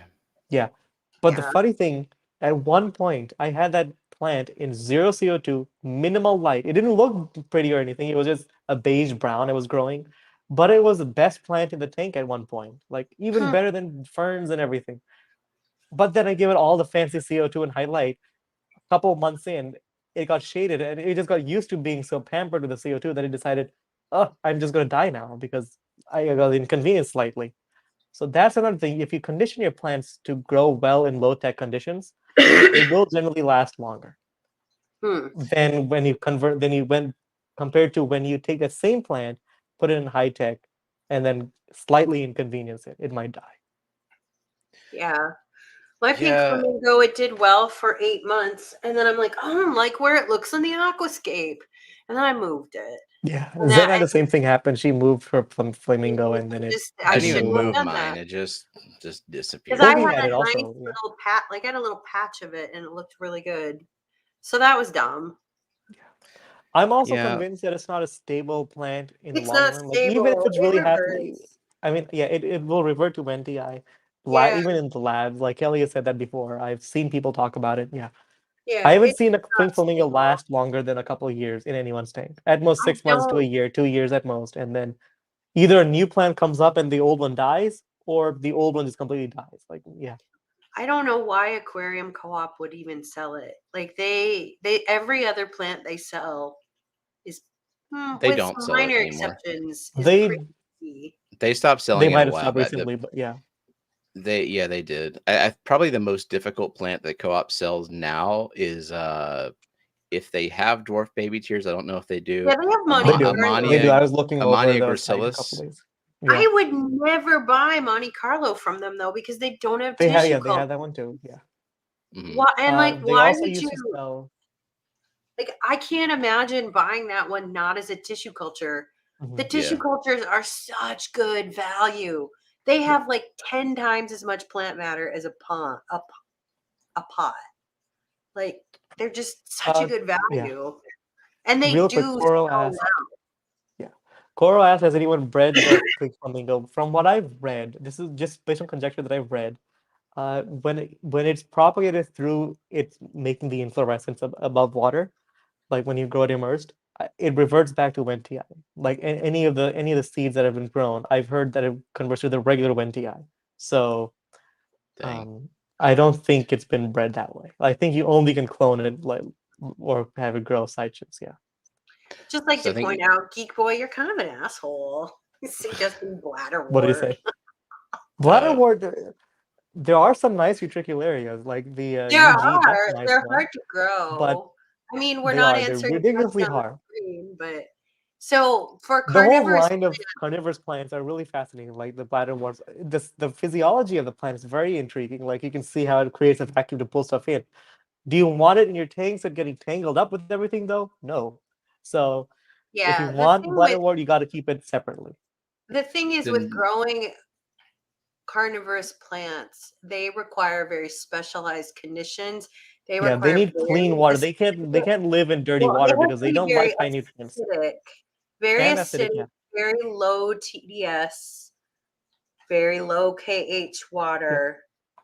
Which The I mean, because prettiest little flowers, though, if you get the bladderworts to flower, they're pretty I beautiful. mean, they grow in bogs. Yeah. So like this summer, when we were in Nova Scotia, we were in a peat bog. We walked all through it, and it had tons and tons and tons of pitcher plants, and it was really, really incredible. But that water was really tannic, like it was tea colored from all the tannins in it. It was very soft because it was all just rain runoff. It wasn't groundwater.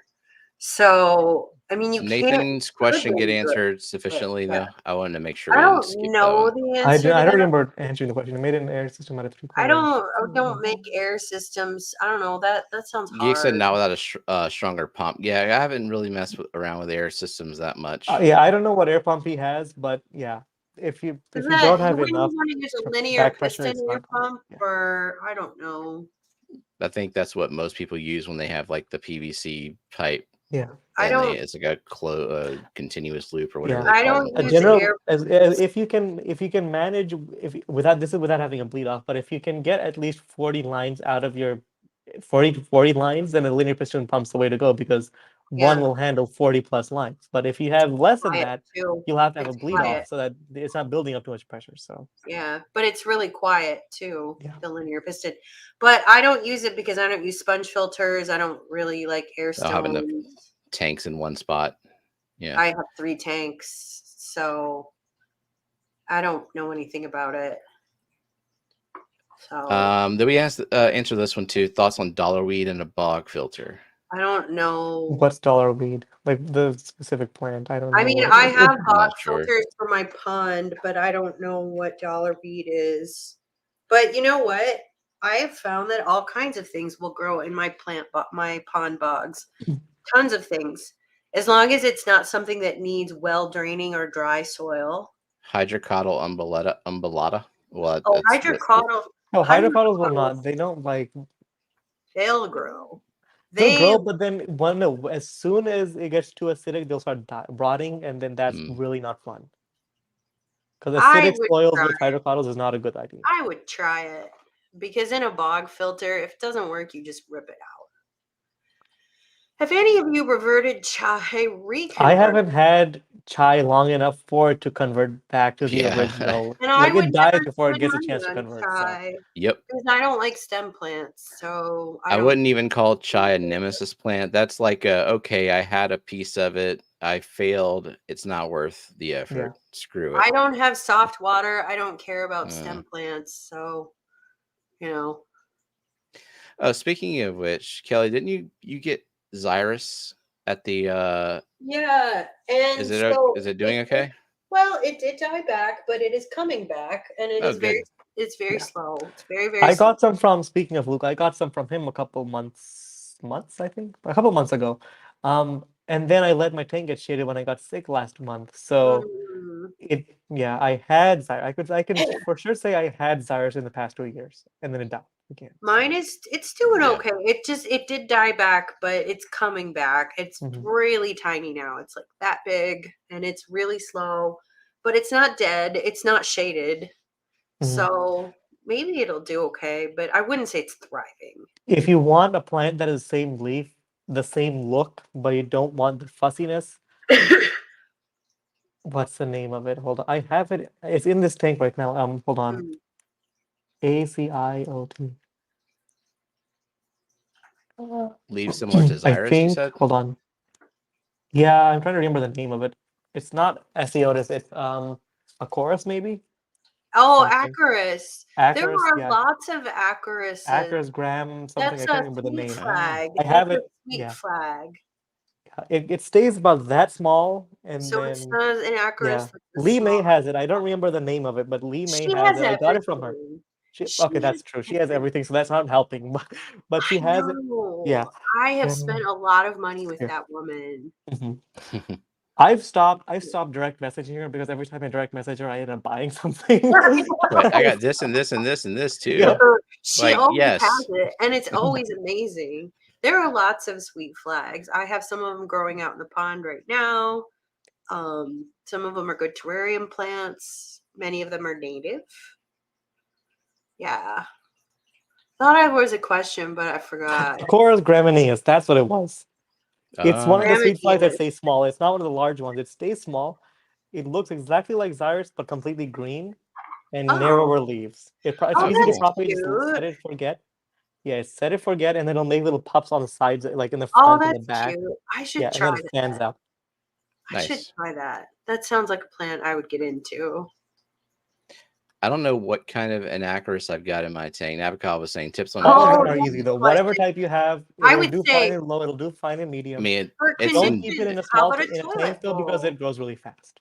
Yeah, I would And it's say a for weed. conditions, you could use a toilet bowl. I mean, he's saying it should be easy, but it's sad. It's probably Oh. just it's a super nutrient absorbent. It's probably plant. eaten up everything that was in the water. So yeah, Yeah. add it more. can Yeah. shade itself out too. Yeah.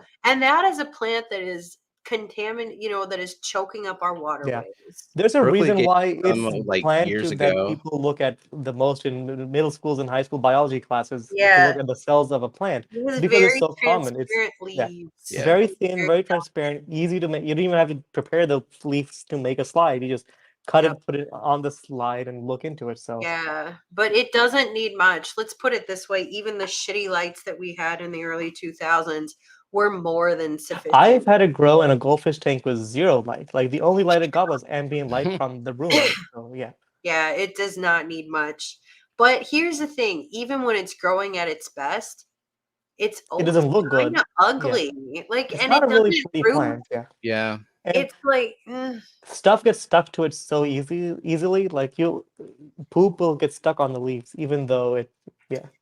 yeah. If It's you want it just in a not breeding tank, that's fine. But as an aquascape plant, it's not really the best. Like there's so many Linophilus that'll do much better, or that are just like as Linophilus easy to aciflora, grow. aquatica. Simmons or rotalis that are just as easy. The anacris I have is not like needle leaf like that. I Well, don't. I know it's not needle whatever leaf, but Berkeley gave. It's kind of to grow as fast as an Elodea, is what I'm saying. Yeah, it Yeah, gets Anacris called Elodea is the same thing. Elodea. It Yeah. used to be called Elodea. Brazilian waterweed and Anacris, Oh, Elodea, yeah. they're all they've had multiple names. Yeah. Yeah, it's Myrtle, what tie are you wearing? Today it's a regular one, but I'm not looking up too much because OBS is fussing today. So if I move too much, it does this. Oh. That's why I've been sitting low so that the tie doesn't get in frame. Because otherwise it annoys me. Like it draws my eye to the blinking screen. It looks similar to a tie that may or may not be waiting for you next time you go home. Oh, really? As long as there are no baby sharks on it. Did you make a what the fish? Do you make a might have tie? Okay, so here's the thing. Baby shark is on it, Myrtle, but is it that little yellow one that's on the okay. I placed it where it's gonna be under the collar, so you'll never have to see it. But you'll know I'll know that it is. You'll it's there. You will be wearing out of the tie. Patch it up. Take a Sharpie and but thank you. That's nice. I can't wait to see that. It took forever to arrive, but yeah, it got lost in Kansas City for a week. I don't know why.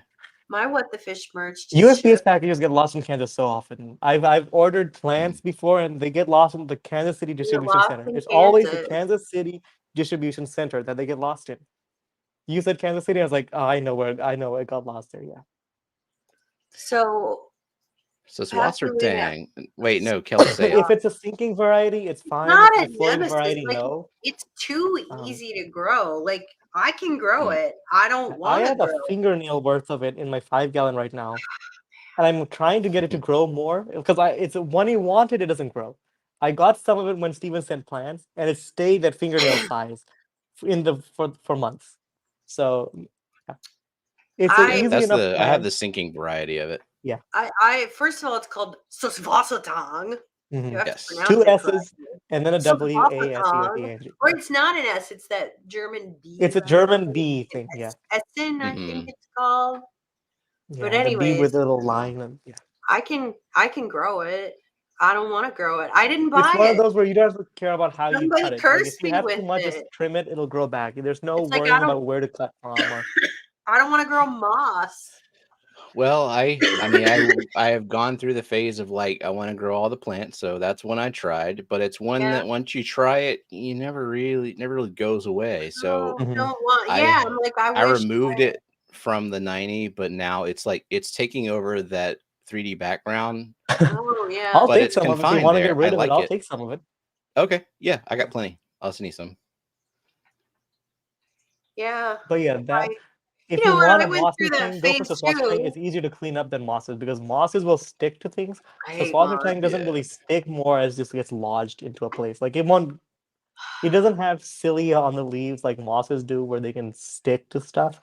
Cilia is the right word, right? Little tiny little hair things that stick. Yeah, mosses have those. The saucer tank doesn't. So Oh, so Rico said that Murphy, the fish, Murph. just passed away. The co-op Wait, who? fish. I heard he was sick Oh, recently, I and then he think was he acting yeah, lethargic, and did. then yeah, I guess it just Oh, went really quickly. Oh. yeah. I The don't know. last Poor stream, fish. Corey said that they had kind of put Murphy in an area where he wouldn't be Mhm. harassed by customers a lot, and because he was getting Poor old. fish. Mhm. Wonder if he's gonna get another Mabu puffer. I mean, that sucks. A Or maybe significant move fish like Lady. I that don't think he's gonna passes move away. Ladybird to the other one, but yeah, No, because his maybe gonna. wife really likes ladybirds. Yeah, Hmm. it's one of Yeah, the things with Mabu puffers. We don't know a lot about them, and like when they yeah. get sick, there's no diagnosing. Like for example, they don't even know if Murphy's a he or a she until they Yeah, that's die, what I was right? just gonna say. They can't Yeah, even sex the fish. yeah, Yeah, I remember So, like before Murphy, there was Hank, and they had yeah, issues with Hank, and they got a mm, vet in there, and they just couldn't save him. yeah. yeah, I don't know. I mean, it's such a co-op thing to have the Mabu puffer, but I don't know. I mean, he has that huge tank. He'll put something in it, but it's. How about 10,000 Rummy Nose Tetris? I mean, that would look pretty amazing. Mm-hmm. That would look pretty incredible. Or not even was Rummy knows, but the co-op has like they've been the ones who've been like targeting the what's the reservoir that follows your finger? The scissor? No, not scissor tail. The silver tip tetra. Silver tip. There we go. The tetras. Yeah, Those are they've great. been Mhm. every time they show that off. They definitely talk about how they follow your finger. They're not the only fish that does Those it, are but they do it really the most out of any cool. of the tetras. So a Yeah. lot, Apparently, all at of those, Dan's whenever Fish, someone those comes up look to the tank, yeah, amazing. there's a cloud of fish behind your head. Yeah, Yeah, apparently at Dan's Fish, those look amazing. Speaking of, I just that's got where I got mine Dan's from. Well, Fish. no, did I? No, I did not from Dan. Never mind. I had some a while ago. I did not buy from Dan though. I just got fish from Dan this week. And you Oh haven't had yeah, a single loss, and you got it's algae eaters, very and you got impressive. turquoise, right? Turquoise rainbows and 3 more algae eaters. Everybody's looking really good. Nice. Those guys are already firing up. But now I'm thinking of getting some more rainbows because I put them Do in it. my cart and I'm like, I don't know, maybe I should just get some more. I was thinking of getting some trifasciata from Cato River. They're pretty. All the trifasciata are pretty. I had that So spawning You have mop some from trifasciate already, right? I I think did. I had because you made it. Good Yeah. River. I lost them. I lost the yeah. crew. I had a filter related tragedy about a year and a half ago. So That spawning mop I got from Johnny. I yeah. haven't seen any fry, so at this point, I don't think it's gonna happen. I don't No, it's not going to happen. So either either either the I scales screwed got something to it, up. or the ship, maybe the shipping, because I don't know if like Yeah. I haven't ever heard rainbow eggs shipping Oh, dry no, and they do spawning mop ship. that way. They ship. Just Dry? don't. Yeah. I've always Yeah, I heard mean that they he just he The shipped it map in a in wet a bag of spawning mop, water. and Yeah. they're sealed. It oh, it was just okay. It Yep. looked wet very mop in a dry in the sealed picture, bag. so I thought it was I thought it might have just dried Yeah, out that's on the how way. Lori Seriala would Mhm. ship them. And she was like the Johnny Appleseed of rainbows. I Mhm. mean, she shipped mops all over the country. And she would just bag them up like fish, ship the whole mop. And I mean, Gary, what he does is he picks eggs And then put some little vials that he and he puts them in brings the to them. vials. Yeah. But like he's talked about how like, his fingers will get raw from like picking eggs and like his vision is hard. It's like Yeah.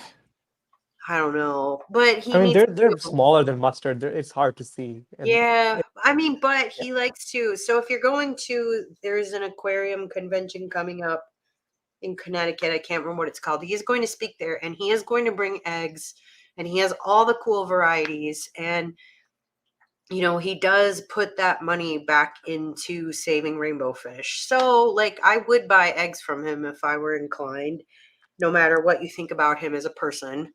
Now I want to just to like hatch rainbow eggs since I failed at Yeah. this.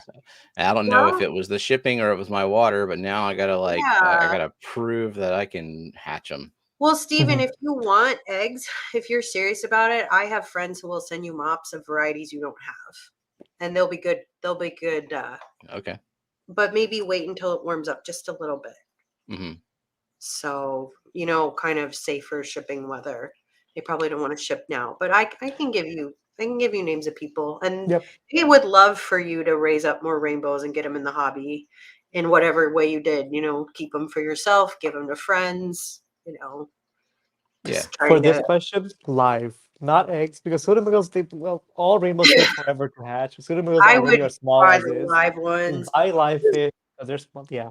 Yeah, I mean the thing is I would buy eggs if Gary Lang is visiting your club and he has bunches of cool varieties you can't get elsewhere. I would buy eggs But for if that. it's just a regular pseudomigil, But I like wouldn't forgot the buy them like the from some Nintendo, rando off careful. Aquabid. Yeah. Yeah, I would buy Right. live fish that were in good health. And pseudomogills are not too hard to breed. I mean, I don't breed them. I am not a fish breeder, but I have many friends who breed, and they're not too bad to breed. Yeah, of all the rainbows, they're the Except easiest for to Melis. colony breed. Yeah, except for Pseudomogil Melis. That one is super That's a hard saltwater to one, right? breed. No, No, that I would one buy is- the eggs, not because like I think it would be better to buy the eggs, but just for the hell of it to try it. It's worth Yeah, trying. I mean, of course, if you want to try it, go for it. Try anything. Knowing Koro, like he does shit just to do it, just to try Yeah. it. So I mean, give it a shot. Do both. Here's what you should do, Koro. Do both. Buy eggs and buy live fish. Yeah. then you Breed get the your live own fish egg. and then breed the live fish and then Yeah. hatch the eggs in 2 separate tanks and see how those Yeah, both colonies do. just be careful where you get your eggs from. Make sure they know what they're doing, I guess I would say. Like, but if you the want risk just of hybridized eggs. Well, or they just don't know how to ship them. I mean, Yeah. but I mean, if you just want the experience of hatching eggs. If you want the experience, Yeah. buying eggs is the easiest way to do it instead of waiting for the Pseudomogil eggs are big, much bigger than Melanitania eggs. Yes. God, yeah. Even So the much Melanitania bigger. are like giant and the pseudomigils are tiny. It's fascinating how. Yeah, and other than Melis, Pseudomogil Melis is really, really hard to breed. And it's not, I mean, a lot of people have tried and failed, and they're very expensive. Pseudomogil cyanodarasalis is as easy to breed as a guppy. You need salt water, but like, according to Gary Lang, who is a master breeder, he says there is no fish easier to breed except for maybe a guppy. So Shady Grady says, I got a new rainbow type at her club. So we got Callie Webb, Chilatharina Callie Webb. It was a beautiful fish. They have all colors of green running through them, but no stripes, just shades. I do know Callie Webb. That one's beautiful. Give them some time just to grow up. They need a little time to settle in and grow. I don't know how big your fish are yet, but I'm imagining they're pretty tiny. That's a really nice fish. Yeah, just enjoy. Treat them like any Melanitania. They like clean water, lots of space to swim. They like water changes. And yeah, they're pretty easy fish. Cool. Yep. Jeff so says, Passing Wind says, "Oh, go ahead, Stephen." Well, Jeff said I prefer Radnus Interest and Pseudomogil. The other rainbows are kind of fugly, so I'm just like, here, I have one screen to share that'll just prove you wrong. Oh, I know what you're talking about. Share. I know. Oh, I know. And I thought you were going to share that little balloon rainbow that you shared just. No. Like I was just going to prove like other species are also really pretty. I've got some of those behind me, and guess what? They look like that all the time. They're so beautiful. I love them. The females are more drab, but they don't all have that terrible shape. Great looking fish, and you can even get the Chilatharina eleni wapoga red. They're just line That's red. one of my favorite Chilatharinas. Well, yeah, they're line red, and they have a little bit of red on the back. They're a little bit more red. They're really great. I just don't like that's one of the Chilatharina like rainbows that I don't like when they get like huge humps. Like other rainbows it looks fine with, but for some reason Wapoga red, like the Chilatharina, when the red one gets the big hump, it doesn't look as pretty as any other. The Chilatharina eleni wapoga, it doesn't get a hump. You're thinking of a different fish. No, the Chilatharina eleni wapoga looks just like the regular one, but it has more color. It has the blue and yellow, and it has more red. This one, whichever. This is Erythena. Yeah, this is a balloon variety. I shared this with Zen just to star her. Glossolepis. And Glossolepis do get fatter bodies like that. I don't know. I think that's a wise old beast. I mean, look how handsome he is. It's like this one's a balloon. The one in the bottom right though. It's hard to tell. Those do get, oh, that bottom right one. Oh, he does not look good. Yeah. I thought that was just the picture being compressed. Oh, that fish doesn't look good. Yeah, That's not that's a good. balloon. I mean, they do get a big nuchal hump Deformed. to them, but yeah, that's not good. But balloon fish of any variety, they're not really good because like it's messing up the organ. The organs stay the same size for the most part, and they're just compressed. The spine always has issues. Almost always has issues. Yeah, but Al and I will pogo. These are fully aged. Like they don't all like not even all the melanotangias get the hump. I was thinking of a different bread mine look just like that. They look incredible. Really nice fish. They don't get too big. They're great in a 40 breeder. Nice fish. But I also like the ones that get big and fat because I like that. Because they're fine. Like it's just that there's just one specific red rainbow line that like gets really big hump, and that's the only one I don't like. Oh, the glossolepis, they get humpier. Yeah. But I like those too. I like them all. Let me see if I can body redirect Jeff to Kane Scotty. says, OMG, I will take the balloon. If you get a balloon, Rainbow, don't post about it on Rainbow Don't Fish post about it, and don't make more. Don't breed them because it's not really the best life for that fish as is. And don't give money to people who do that. Like I don't. Well, that being said, keep what you want to keep. Like there, people love blood pairs and all that. That's right. Keep what you want to keep, but also know that it's not the best life for that individual fish. Right. Yep. They probably should be culled. So, but if you have them and you're breeding them and you don't feel like culling them because you're tenderhearted, well, just don't breed those. Yep. All right, I have it set up to redirect to Scotty, and he is live right now. So awesome. All right. Y'all should go my tide is going over fritz because of OBS. I don't know what it is about today. It's just a tie. I swear it's a normal tie with no lights on it, so it's not doing that. And it's a physical tie. It's not virtual where it's glitching out. It's real. So yeah. I like the idea that you would have on a virtual tie. Because y'all think I'm a robot, right? So I have to prove that it's physical. I'm tugging on it and it's moving. Tie. Yeah. Oh, This is a real sweater. It's real. It was a real Fishfam link shirt. Which you can go buy. You should go buy that. Totally clicked it. Quick promotion time. I'm gonna be on Rico's stream tomorrow. Oh yeah. Afternoon delight for Tuesday. Right. Good time will be had by all. There will be delight in the afternoon. Indeed. You know, it'll be good. All right. Well, thanks so much to everyone who came and chatted and lurked and our mods. Memberships. And memberships and membership gifters / trolls. And replay crew. It's good to see everyone. Good to see you, Myrtle, again. We missed you. Yep, it was good to be back. I really missed coming in. I mean, I definitely would have been there last week. That thing could have been an email, the meeting that we had.